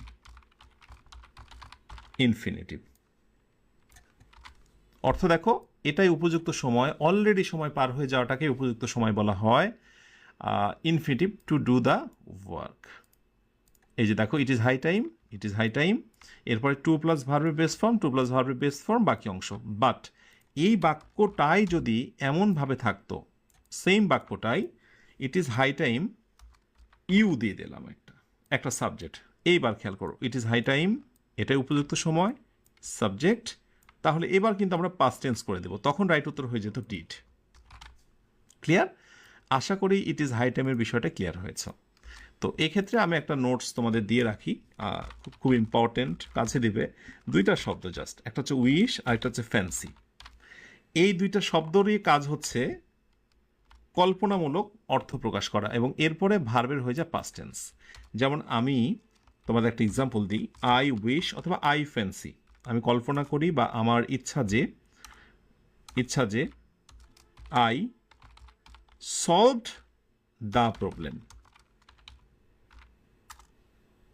PROBLEM, problem. দেখো এখানে কিন্তু আমরা কি দিয়েছি বলো তো, সলভ দিয়েছি। একইভাবে যদি এখানে কোনোভাবে আমাদের এরকম কোনো বাক্য হয়, সো আই কুড হতে পারে, ক্যান থেকে কুড মানে ওটাও পাস্ট টেন্স, অথবা এমন হতে পারে যদি আমরা কখনো বি ভার্ব নিই, আই উইশ, আই, এখানেও কল্পনা হওয়ার জন্য আয়ের পরে অয়ের বসাবো। তার মানে আয়ের পরে এখানে ওয়াজ হবে না, অয়ের হবে। I wish I were a bird, এরকম বাক্য অনেক দেখেছো তোমরা। তার মানে যত কল্পনামূলক বাক্য রয়েছে সবগুলোতেই বি ভার্বের পরে কিন্তু অয়ার হয়ে যাচ্ছে। বি ভার্বের পরে কি হয়ে যাচ্ছে? অয়ার হয়ে যাচ্ছে। আমি তোমাদের এই সংক্রান্ত শর্টকাটগুলো আমি এক নজরে দিয়ে দেবো তোমাদের, at a glance.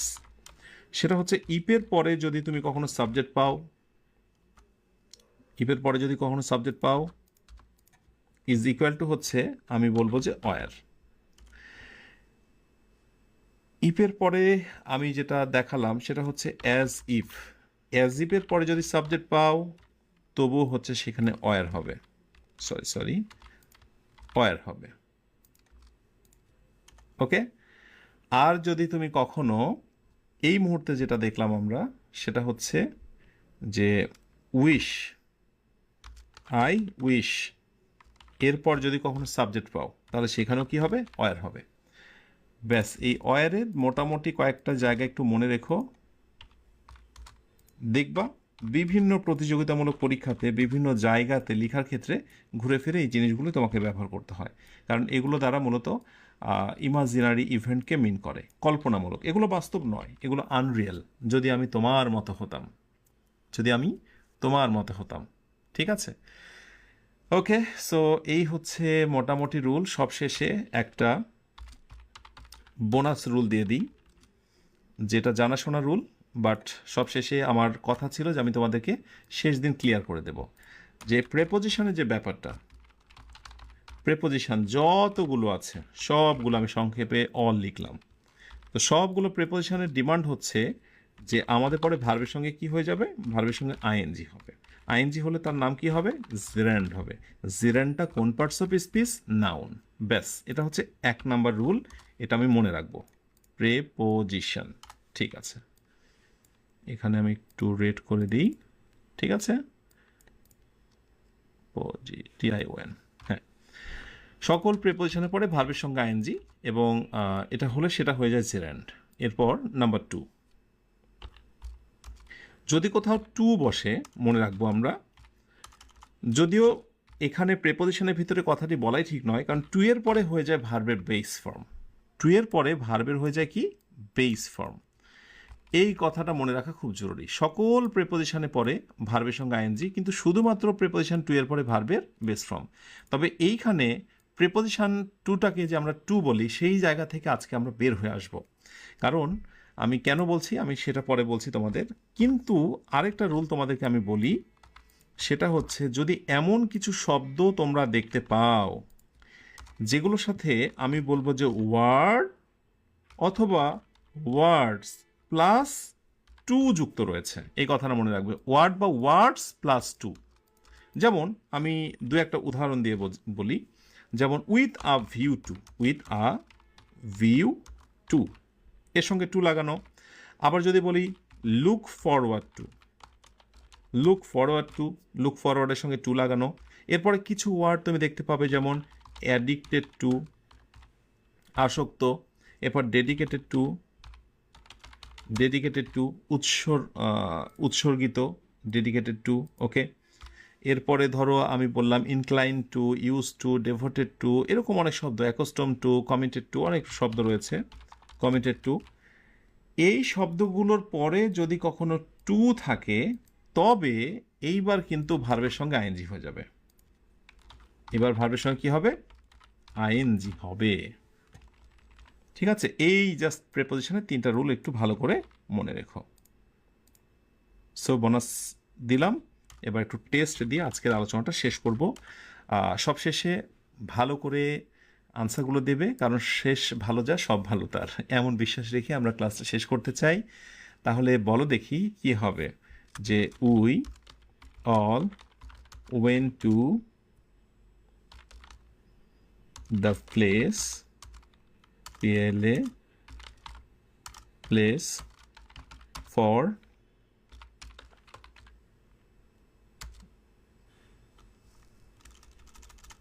for filling in the gap. New man. তো এখানে আমরা রাইট উত্তরটা কি নেব? সো রাইট উত্তরে কি আমরা করব টু মিট, অপশন বিতে মিটিং, সি নাম্বারে শুধু মিট। তারপরের বাক্যটায় আমি জাস্ট দিয়ে দেব we all went to the place, to দিয়ে দেব। তারপরে বাক্যটায় আমি যেটা করব এখানে লাগিয়ে দেব with a view to. Okay, দেখো বাক্যগুলো সেম, শুধুমাত্র এই জায়গাটায় পরিবর্তন। প্রেপোজিশন অর্থাৎ সকল প্রেপোজিশনের পরে ভার্বের সঙ্গে যা হওয়ার কথা তাই, সকল প্রেপোজিশন অল। সো প্রেপোজিশনের পরে ভার্বের সঙ্গে আইএনজি। সো রাইট উত্তর meeting. We all went to the place, আমরা সকলেই সেখানে গিয়েছিলাম সাক্ষাৎ করতে, টু এর পরে মিট, অতএব রাইট উত্তর হবে এই মিট, কারণ টু তো আমার আছেই, অতএব রাইট উত্তর কি হবে এই মিট। আর we all went to the place, আমরা সবাই সকলে সেখানে গিয়েছিলাম উইথ আ ভিউ টু, একটা উদ্দেশ্য নিয়ে, কি মিটিং দ্য নিউ ম্যান, নতুন মানুষটিকে দেখার জন্য। So with a view two এটাও যদি থাকে ভার্বের সঙ্গে কি হবে আইএনজি হবে, এটাই আমার নিয়ম। সো রাইট উত্তর হচ্ছে বি নাম্বারটা। বাট আমার যে প্রশ্নটা রয়েছিল সেখানে আমি বলেছিলাম যে টু এর পরে ভার্বের বেস ফর্ম, তো টু এর পরে যখন ভার্বের বেস ফর্ম হয় তখন আদৌ কি টু প্রেপোজিশন? না, এটা হচ্ছে ইনফিনিটিভ বা নন ফাইনাইট ভার্বের একটা পার্ট, মানে টু এবং ভার্ব মিলেই নন ফাইনাইট। সুতরাং টুকে প্রেপোজিশনের এই তালিকায় রাখাও ঠিক নয়, এবং কোনো কোনো প্রতিযোগিতামূলক পরীক্ষায় আমি এটা দেখেছি যে শুধুমাত্র টু এর নিচে আন্ডারলাইন করে বলা হয় যে টুটা কোন পার্টস অফ স্পিচ। মনে রাখতে হবে ফ্রেজ বা কোনো কম্পাউন্ড জিনিসের কোনো একটি অংশকে আলাদা করে তাকে আলাদা নাম দেওয়া যাবে না।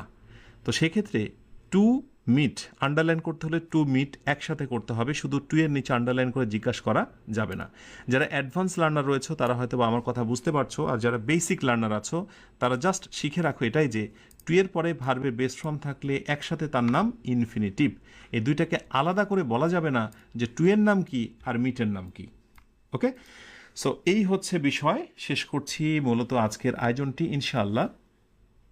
আগামী ক্লাসে আমি তোমাদেরকে শেখাবো প্যারালালিজম বা সমান্তরলতা, দুই পাশের বাক্যকে ব্যালান্স করতে হয় কোন কোন কনজাংশনের মাধ্যমে বা কোন নিয়মগুলোর মাধ্যমে। আলহামদুলিল্লাহ, এর মধ্য দিয়ে শেষ হলো প্রথম আয়োজনটা। একটু লম্বা, বাট দেখো আমার প্রিয় শিক্ষার্থীদেরকে বলছি, আমি চাইলেই অল্প কিছু তথ্য তোমাদের দিতে পারতাম, কিন্তু আমি শুরুতে একটা কথা বলেছিলাম যে আর জীবনে কখনো যেন তোমাকে কোনো ইংরেজির জন্য কোর্স করতে না হয়, তাই কোনো তথ্য দিতে আমি কোনো কৃপণতা করিনি। সর্বোপরি কেমন লেগেছে, কেমন অনুভব করলে একটু ঝটপট জানাতে থাকো। এরপর খুবই ফ্যান্টাস্টিক একটি আলোচনা রয়েছে, মোর দ্যান 30 মিনিটসের ভিতরে আমরা শেষ করে ফেলবো, আর সেই ক্লাসটাই থাকতে হবে। এখন একটু বিরতিতে যাচ্ছি, ফ্রেশ হয়ে আবারও ফিরে আসছি, কেমন?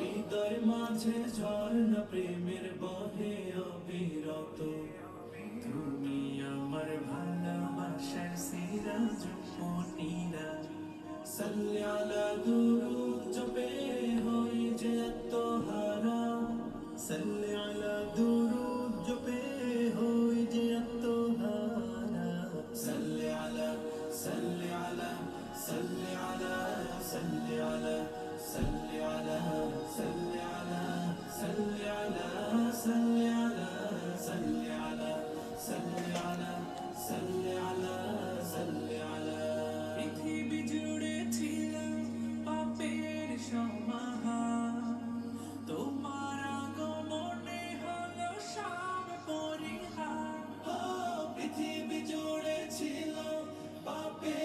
সমাহার তোমার আগমনে সব হলো পরিহার মুহাম্মাদের নামের তরে মহান প্রভু মুহাম্মাদের নামের তরে মহান প্রভু ক্ষমা করে সব পাপের বারিধারা সাল্লি আলা দুরূদ জপে হই যে আত্মহারা সাল্লি আলা দুরূদ জপে হই যে আত্মহারা সাল্লি আলা সাল্লি আলা সাল্লি আলা সাল্লি আলা সাল্লি আলা সাল্লি আলা সাল্লি আলা সাল্লি আলা সাল্লি আলা সাল্লি আলা সাল্লি আলা সাল্লি আলা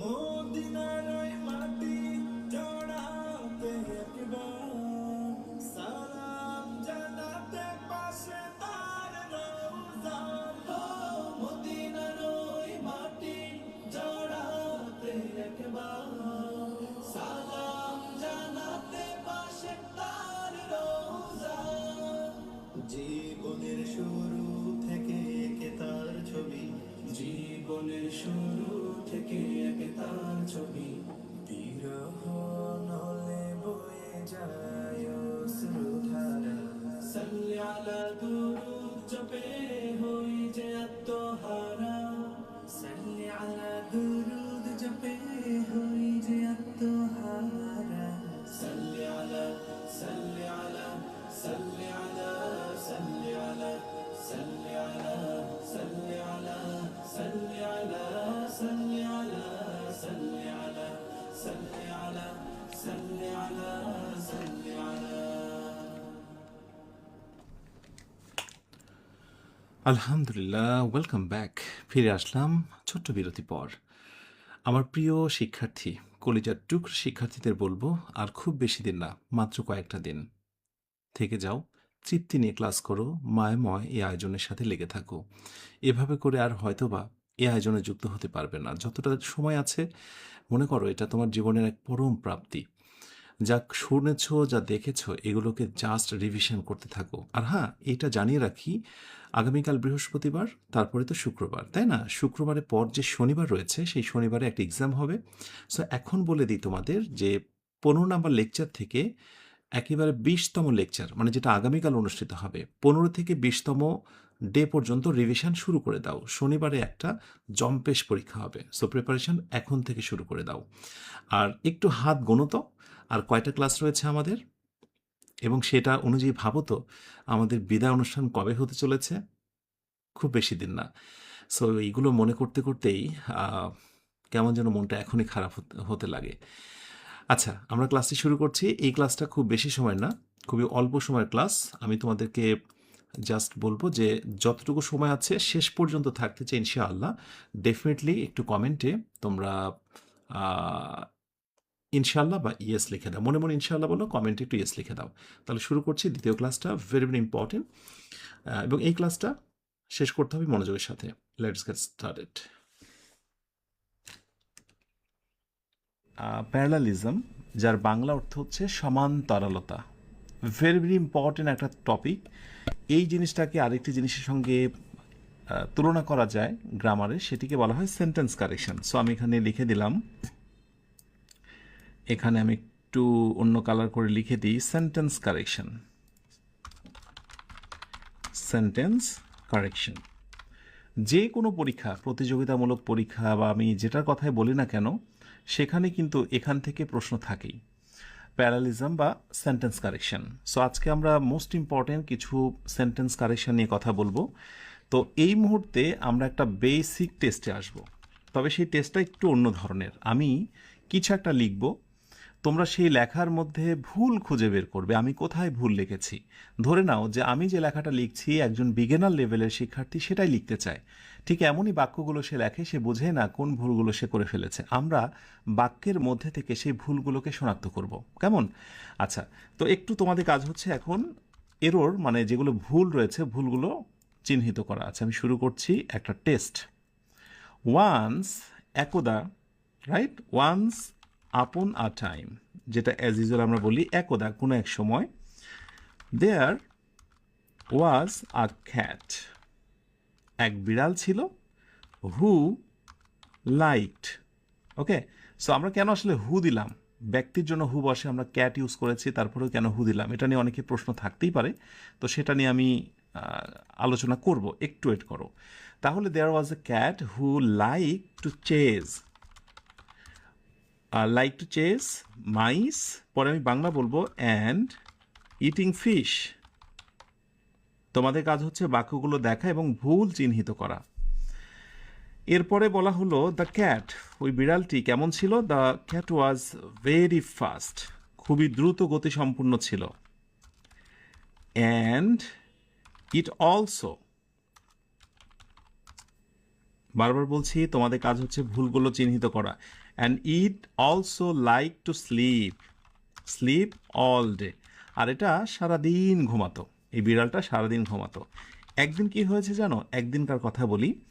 একদিন কি হলো, ইট মানে হলো এই বিড়াল, মিট থেকে মেট, মেট আর ডগ, একটা কুকুরের সাথে সাক্ষাৎ ঘটলো, হু যে কিনা অর্থাৎ এই কুকুরটা লাইকড, এ আবার একটা জিনিস খুব পছন্দ করতো, সেটা হচ্ছে barking and to run after it's tail, অর্থাৎ সে খুব ঘেউ ঘেউ করতে পছন্দ করত এবং এই বিড়ালটার লেজের পিছু পিছু ছুটতে পছন্দ করত, রান আফটার, এর পিছু পিছু ছুটতে পছন্দ করত, ওকে। তো যেহেতু বিড়াল এবং কুকুরের দেখা হয়ে গেল, দে বিকেম, আমি বলবো যে দে বিকেম ফ্রেন্ডস, তারা এখন বন্ধু হয়ে গেছে, okay. But they did not, they did not share, কিন্তু বন্ধু হলে হবে কি, তারা কিন্তু শেয়ার করছে না তাদের যে খেলনাগুলো আছে, অর্থাৎ বিড়ালের খেলনা কুকুরকে দিচ্ছে না, কুকুরের খেলনা বিড়ালকে দিচ্ছে না, অর প্লেয়িং টুগেদার, অথবা একসাথে তারা খেলছেও না। কি এক ঝামেলা না। আচ্ছা, টুগেদার, ওকে, টুগেদার, পিএইচ আর গেইদার, ওকে। তো মোটামুটি অনেক বড় একটি বাক্য দিয়েছি, একটা গল্প বলা যায়, সেই গল্পের ভিতরে বেশ কয়েকটি এরর রয়েছে এবং সবগুলো এররই হচ্ছে প্যারালালিজম বা সমান্তরালতা সমস্যা। দেখে মনে হয় বাক্যটা সঠিক। তো আমি ফার্স্টে একটু অনুবাদ করার চেষ্টা করি। ওয়ান্স আপন আ টাইম, একদা এক সময়, দেয়ার ওয়াজ এ ক্যাট, একটা বিড়াল ছিল, হু লাইকড টু চেজ, আচ্ছা, যে কিনা ধাওয়া করতে পছন্দ করতো বিড়ালটা মাইস, ইঁদুরগুলোকে, মাউস থেকে মাইস, ইঁদুরগুলোকে ধাওয়া করতো, অ্যান্ড ইটিং ফিশ, তার আরও একটি পছন্দের কাজ ছিল বিড়ালটা, সেটা হচ্ছে মাছ খাওয়া। তার মানে ইঁদুরকে ধাওয়া করা এবং মাছ খাওয়া, এই দুইটাই প্রিয় কাজ ছিল। এখানে একটি বিষয় লক্ষ্য রেখো তোমরা, সেটি হলো যে ক্যাটের পরে আমি হু কেন দিয়েছি, কারণ হলো যেগুলো গৃহপালিত পশু, যেগুলো মানুষের খুব কাছে থেকে মানুষের আচরণের সঙ্গে মিশে যাওয়ার চেষ্টা করে, যেগুলো পোষ মানে, সেইগুলোর জন্য রিলেটিভ প্রোনাউন হু ব্যবহার করা হয়। সো এখান থেকে প্রমাণিত হু শুধুমাত্র ব্যক্তির জন্যই বসে না, গৃহপালিত পোষা প্রাণীর জন্য হু ব্যবহার করা যায়, যেটি আমি অলরেডি দিয়েছি এবং স্ট্যান্ডার্ড ইংলিশে কিন্তু এটা অনেক বেশি ব্যবহার হয়, ওকে। সো তোমাদের কাজ হচ্ছে ভুল ধরা। তো আমাদের অলরেডি কিন্তু একটা ভুল রয়েছে, এই ইটিং ফিশের জায়গায় আমাদের একটা ভুল আছে, ইটিং ফিশ। সো এই জায়গাটা আমি একটু আন্ডারলাইন করছি, ইটিং ফিশ। কি ভুল রয়েছে আমি পরে বলছি। দ্য ক্যাট মিসিং করেছি, the cat was very fast, এই বিড়ালটা ছিল খুবই দ্রুত গতিসম্পন্ন, and it also like to sleep all day, আর এটা সারাটা সময় ঘুমাতে পছন্দ করতো। ভুলটা আমার কোথায়, ভুলটা হলো অ্যান্ডের পরে এখানে ইট অলসো যেটি রয়েছে সেটি, পরে বলছি কি ভুলটা।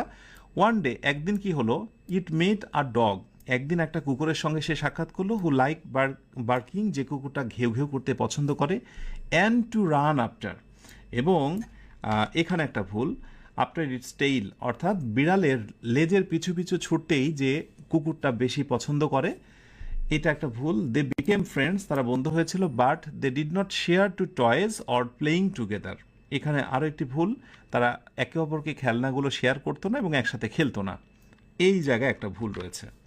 সো আমার বোল্ড করা জায়গাটায় ভুল, সো কারেকশনটা কি হবে, আমি এই পুরো বাক্যটাই আমি আরেকবার লিখে নেব।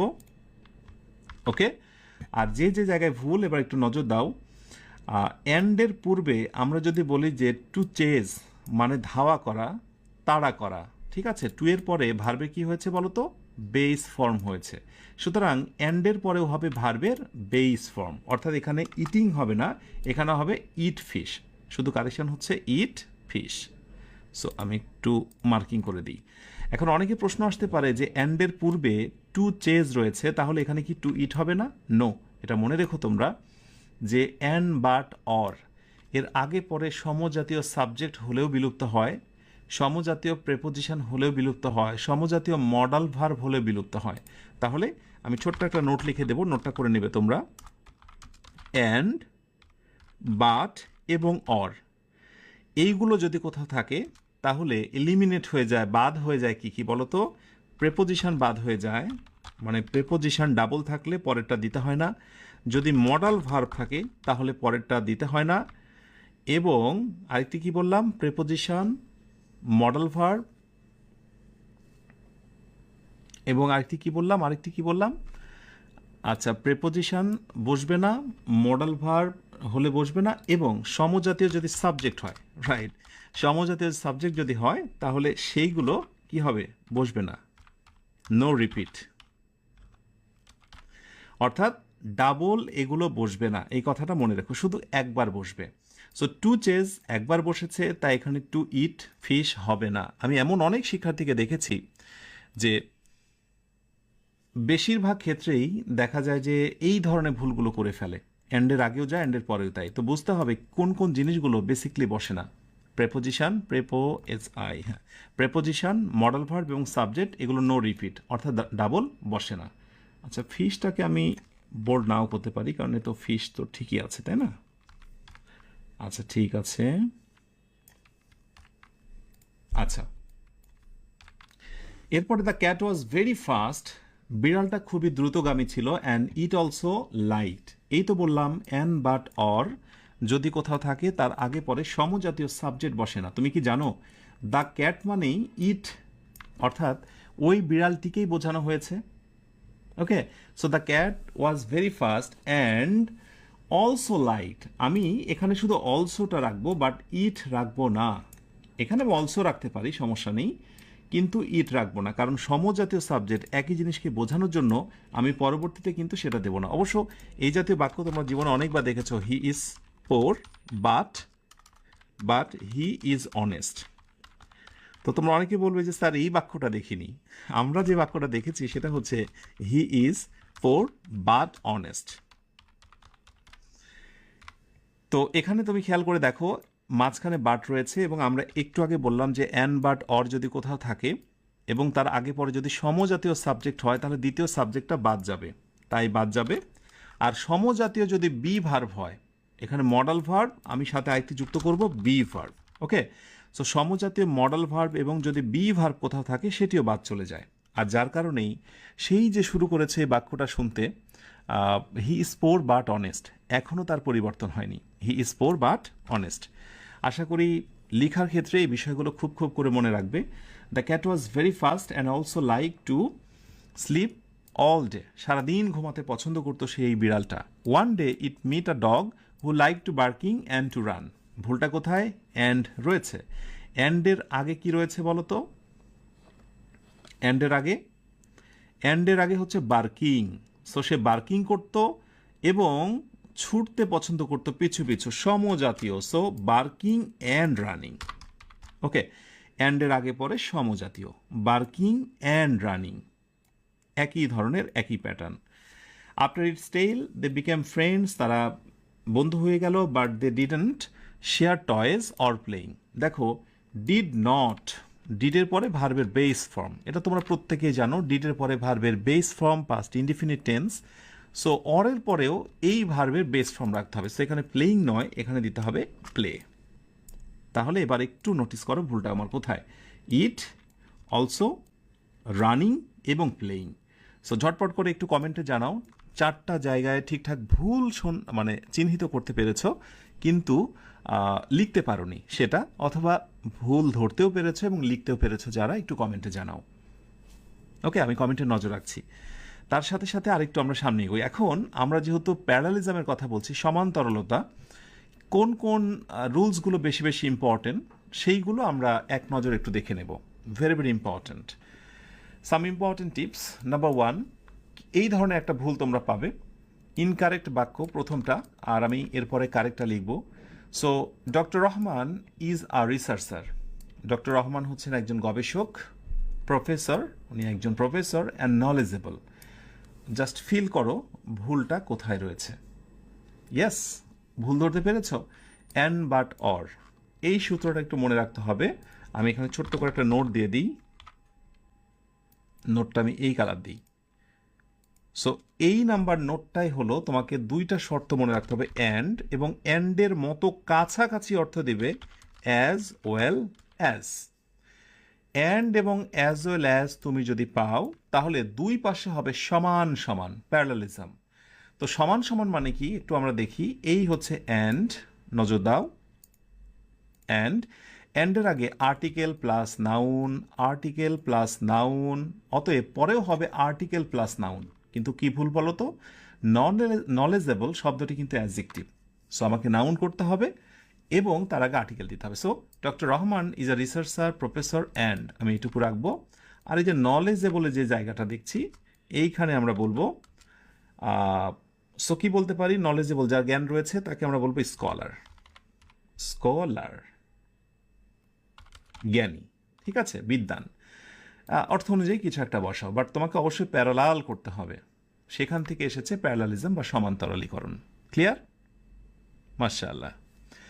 যারা আমার সঙ্গে এই মুহূর্তে যুক্ত আছো, ক্লাসটি শেষ হলেই প্রথম কমেন্টে লিঙ্কটা থাকবে। যদি ইংরেজি শিখতে চাও মজা নিয়ে, তাহলে 50টা আমি ক্লাস নিচ্ছি, সবগুলো ক্লাস করতে হবে নামমাত্র একটি কোর্স ফি দিয়ে। ঝটপট করে যুক্ত হয়ে যাবে ক্লাসটি শেষ হলেই।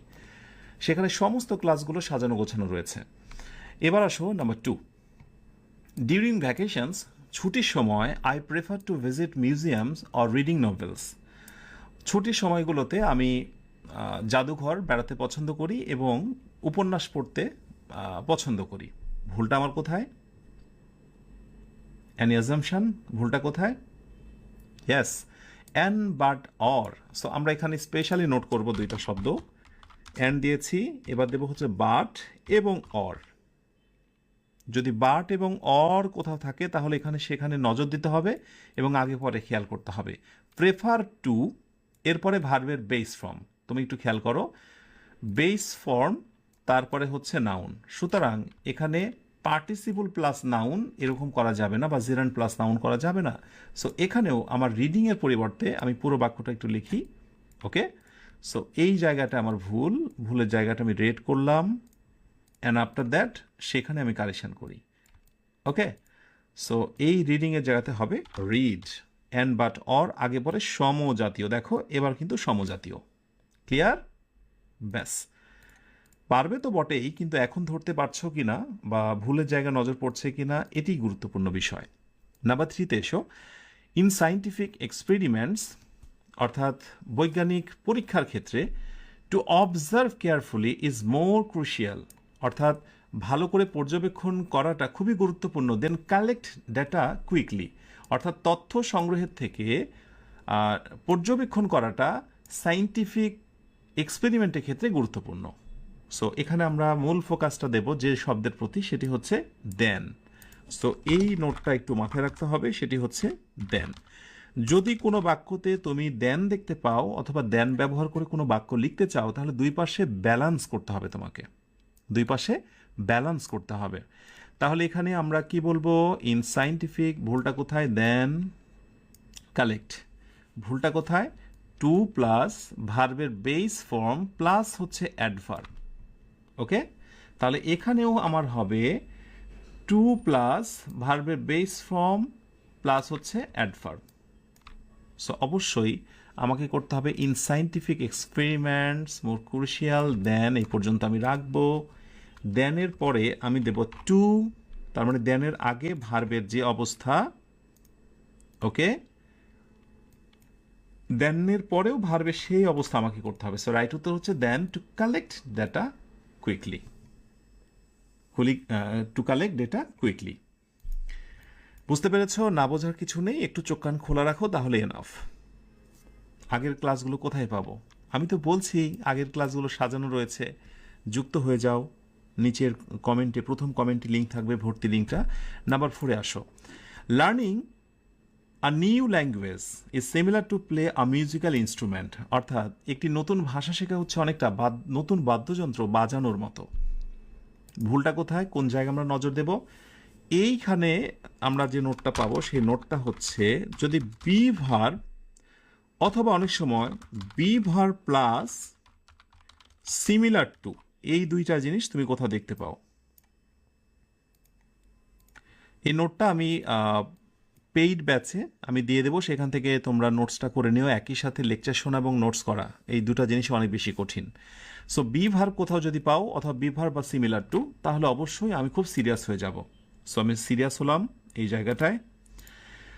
Language, learning a new language is similar to, আগে রয়েছে ভার্বের সঙ্গে আইএনজি তারপরে নাউন ফ্রেজ, তাহলে পরেও হবে ভার্বের সঙ্গে আইএনজি তারপরে নাউন ফ্রেজ। সো এই অংশটুকু আমি নেব, ইজ সিমিলার টু আমি নেব, এবং এরপরে প্লের সঙ্গে আমি আইএনজি করে দেব, প্লেইং আ মিউজিক্যাল ইনস্ট্রুমেন্ট। ব্যাস হয়ে গেল। ঠিক আছে, আচ্ছা, কঠিন করে ভাবলেই কঠিন। এরপরে আসো 5 নাম্বারে, the committee values my opinion more than he.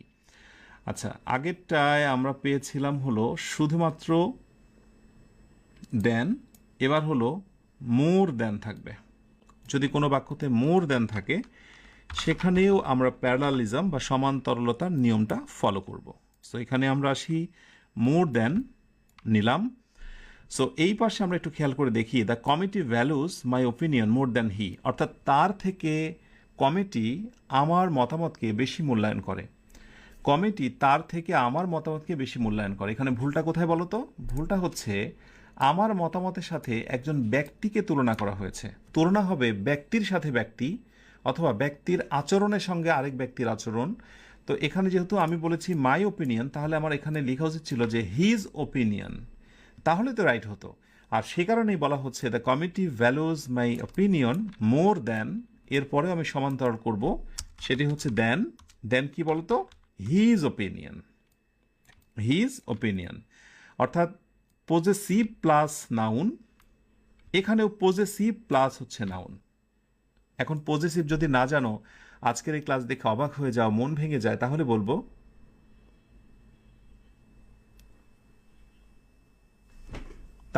যে আগের যে পজেসিভের ক্লাসগুলো রয়েছে তুমি সেগুলো একটু দেখে নিও, কারণ সেখান থেকে তুমি একটা চমৎকার কনসেপ্ট পাবে। আচ্ছা, মাই পজেসিভ প্লাস হচ্ছে নাউন, এরপরে হচ্ছে পজেসিভ প্লাস নাউন। ঠিক আছে,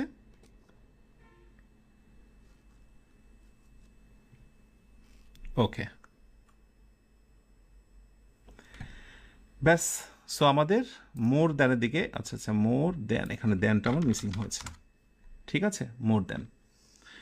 এরপরে নাম্বার 6-এ আসি আমরা। I am fascinated by both ancient civilisations and modern technology. আমি মুগ্ধ হয়েছি প্রাচীন সভ্যতা এবং আধুনিক প্রযুক্তি দেখে। ভুলটা কোথায় বা আমার ফোকাসটা কোথায় যাবে? সো আমার নোটটা হচ্ছে এই জায়গাটায়।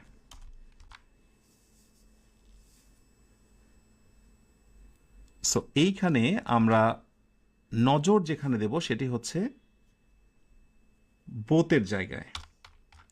তো এখানে তোমরা মনে রেখো, বোথ যদি কোথাও থাকে তার সঙ্গে একটা অ্যান্ড যুক্ত হয়, বোথ এবং অ্যান্ড। ঠিক এরকমই মানে পেয়ার কনজাংশন রয়েছে, these are called pair conjunction. Pair মানে হলো একটার সঙ্গে আরেকটা সম্পর্ক।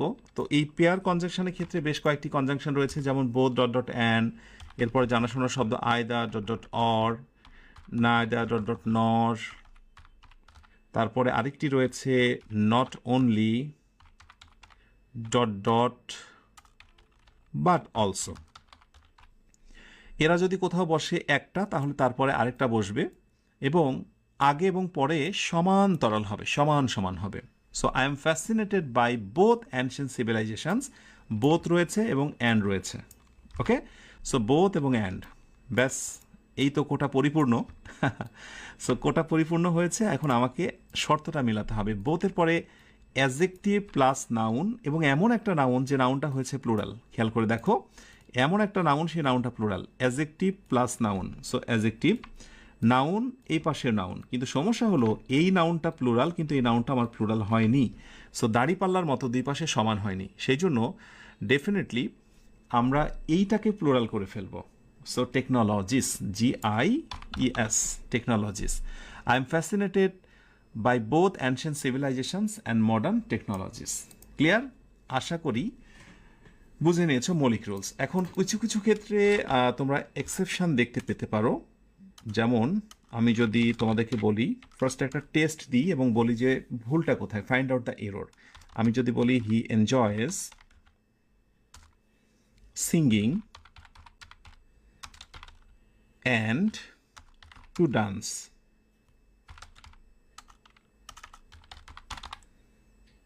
ওকে, he enjoys singing and to dance.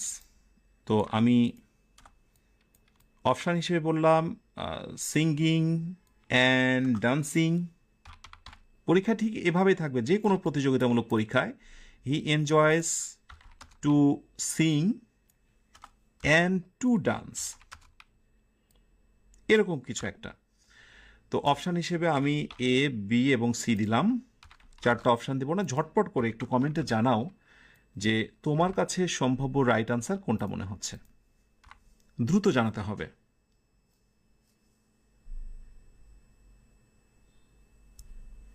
দ্রুত দ্রুত। সর্বদাই তোমরা যদি গ্রামারে শুধু রুলসের দিকে তাকাও, তাহলে কিন্তু অনেক সময় অনেক কিছুই বুঝবে না। মাঝে মাঝে কিছু ক্রিটিক্যাল ফ্যাক্ট থাকে, সেগুলো তোমাকে বুঝতে হবে। যেমন বাংলাটা তুমি খেয়াল করো, হি এনজয় সিঙ্গিং, সে গান গাইতে পছন্দ করে, অ্যান্ড টু ডান্স, নাচতে নাচতে সে নাচাটাকে উপভোগ করে। হ্যাঁ, so he enjoy singing and to dance না করে he enjoy singing and to dance, এটা রাইট। এটাকে একেবারেই এই ক্ষেত্রে ভুল বলা যাবে না। He enjoy singing and to dance, এটাও রাইট। তবে বেস্ট হচ্ছে he enjoy singing and dancing, অর্থাৎ নাচাটা এবং গান করাটাকে সে এনজয় বা উপভোগ করে, এটাও রাইট। অর্থাৎ সামটাইমস অর্থগত কারণে অনেক সময় এটা হতে পারে। So he enjoys to sing and to dance, is it right? না, এটা আসলে রাইট নয়, এটা হচ্ছে রং। এটা অর্থের পূর্ণতা আসে না এই বাক্যটায়। যে সে গান গাইতে এনজয় করে এরকম না, গান গাওয়া এনজয় করে, গান গাইতে নয়, গান গাওয়া। সো গান গাওয়া দ্যাট মিনস হচ্ছে সিঙ্গিং। সো বোথ আর কারেক্ট। ওকে, আচ্ছা, আরেকটি টেস্ট দেব তোমাদের আয়োজনের শেষের দিকে এসে। আচ্ছা, আরেকটি টেস্ট দিই, and try to find out the error. আমি যদি বলি যে to be prepared and taking the initiatives are both important. To be prepared and taking the initiatives are both important. প্রস্তুত হওয়া এবং উদ্যোগ নেওয়া উভয় গুরুত্বপূর্ণ। এটা হচ্ছে বাংলা বাক্য। এইবার যদি আমি বলি যে to be prepared and taken the initiatives,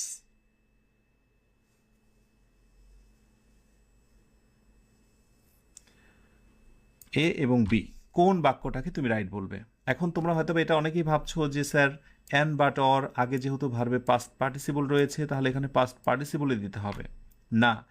এখানে আবার এইটাই হচ্ছে রাইট উত্তর। টু বি প্রিপেয়ার্ড মানে প্রস্তুত হওয়া, পরিপূর্ণ। টু বি এর পরে ভার্বে পাস্ট পার্টিসিপল, এটা হতে পারে। সো টু বি প্রিপেয়ার্ড, প্রস্তুত হওয়া, and taking the initiatives. So এখানে টেকেন দ্য ইনিশিয়েটিভস নয়, টেকিং দ্য, মানে যখন আমরা হচ্ছে কি বলে এটাকে জেরেন্ড, মানে আমরা যখন সাবজেক্টের সাথে ভার্বের সঙ্গে আইএনজি যুক্ত করি, এরকম তো অনেক ফ্রেজই আমরা পাই। So taking the initiatives, not taken the initiatives. So taking the initiatives মানে উদ্যোগ নেওয়া।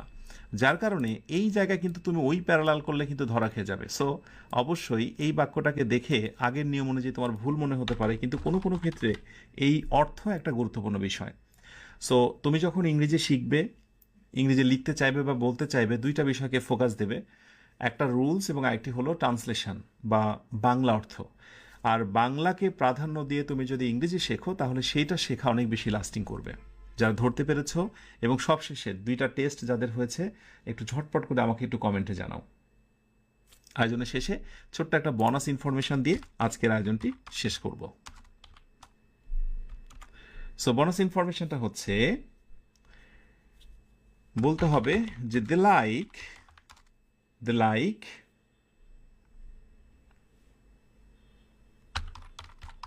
singing as well as reading। অর্থাৎ তারা গান গাইতে এবং তার সাথে পড়তেও পছন্দ করে বা ভালোবাসে। প্রশ্ন হলো as well as, what is this? The underlined word is option A, its conjunction, option B, its preposition। যদি এই আনসারটা ঠিকঠাক দিয়ে বিদায় নিতে পারি আমরা, বা তোমরাও পারো, তাহলে ভাবা যাচ্ছে বেসিক অনেক বেশি স্ট্রং তোমার। They like singing as well as reading. As well as is conjunction or preposition. দ্রুত আনসারটা আমি শেয়ার করি। আসলে যদি আমরা অ্যান্ডের সাথে অ্যাজ ওয়েল অ্যাজটাকে মিলিয়ে ফেলি, যদি অ্যান্ডের সঙ্গে আমরা অ্যাজ ওয়েল অ্যাজটাকে মিলিয়ে ফেলি, কিন্তু আজকের পর তোমরা মনে রাখবে অ্যান্ড হচ্ছে কনজাংশন। অ্যান্ডের নাম কি? কনজাংশন, যার অর্থ হচ্ছে এবং। এবং আর অ্যাজ ওয়েল অ্যাজটা হচ্ছে প্রেপোজিশন। এটিকে অবশ্য বলা হয় মাল্টি ওয়ার্ড প্রেপোজিশন, মানে অনেক কয়টা শব্দ মিলে একটা প্রেপোজিশনের মতো আচরণ করে। অ্যাজ ওয়েল অ্যাজের মিনিংটা মূলত দাঁড়ায় হচ্ছে প্রেপোজিশন। ওকে, এটার অর্থ মূলত দাঁড়ায় ইন অ্যাডিশন, তাছাড়াও, এটা ছাড়াও ওটা, অধিকন্তু, এইসব ক্ষেত্রগুলোতে মাল্টি ওয়ার্ড প্রেপোজিশন হিসেবে অ্যাজ ওয়েল অ্যাজ বসে। So they like singing as well as reading, অর্থাৎ সে গান তো পছন্দ করে, তার সাথে সে পড়তেও পছন্দ করে। এখানে অ্যাজ ওয়েল অ্যাজ দিলে অর্থ যেটা হবে, আর অ্যান্ড দিলে অর্থ সেটা হবে না। এখন তুমি যদি এই জিনিসটা না জানো, যদি কাউকে বলা হয় যে বলো তো অ্যাজ ওয়েল অ্যাজের পরিবর্তে যদি আমি অ্যান্ড দিই তাহলে কি হবে, তাহলে সে বলবে যে দুইটাই সমান সমান, যেই লাউ সেই কদু, একই অর্থ। আসলে অ্যাজ ওয়েল অ্যাজ এবং অ্যান্ডের অর্থ কখনোই এক নয়। They like singing as well as reading, সে গান পছন্দ করে তার সাথে পড়াশোনা। সে গান এবং পড়াশোনা পছন্দ করে, তার মানে এবং কথাটি আসবে অ্যান্ডের ক্ষেত্রে, অ্যাজ ওয়েল অ্যাজের ক্ষেত্রে আসবে তার সাথে, এবং নয়। এই ছোট ছোট পার্থক্যগুলো তুমি যদি না জানো তাহলে তুমি কি করে ট্রান্সলেশনে দক্ষ হবে, ইংরেজির বেসিক তোমার কিভাবে স্ট্রং হবে। আলহামদুলিল্লাহ, এগুলোর মধ্য দিয়েই তোমার বেসিক স্ট্রং হবে। আলহামদুলিল্লাহ, শেষ করছি আমাদের আজকের আয়োজনটি, এবং যে কথা সব শেষে লিখতে চাই, M19 ইজ ইকাল টু ডান। সেই শুরু হয়েছিল M1 থেকে, চলে এসেছি 19 পর্যন্ত। এটা শুধু এখানে লিখলে হবে না, লিখতে হবে পার্সোনাল প্রোফাইলে। তবেই না তোমার ভিতর উৎসাহ আর উদ্দীপনা জাগবে। শেষ দিন তোমার ফ্রেন্ড লিস্টে সবাই জানবে তুমি কোন যুদ্ধে ছিলে। কেমন লাগলো পুরো আয়োজনটি ঝটপট করে জানাও। আর সাথে এটা আরেকবার মনে করে দিই, লেকচার 15 থেকে 20 আগামীকাল যেটা অনুষ্ঠিত হবে সেটার উপরে পরীক্ষা রয়েছে শনিবার। সো রিভিশন শুরু হবে এখন থেকে। যে জায়গাটা একটু কঠিন লেগেছে কোনো সমস্যা নেই, আবারও রিভিশন রিপিটের সময় সেটা 100% ক্লিয়ার হবেই হবে। যদি না হয় তখন না হয় আমাকে জানিও। আয়োজন কেমন লাগলো তোমাদের মনে অনুভূতি শুনতে শুনতে বিদায় নিচ্ছি আজকের আয়োজন থেকে।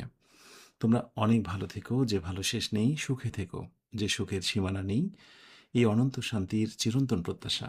সবার জন্য শুভরাত্রি। আসসালামু আলাইকুম ওয়া রাহমাতুল্লাহ।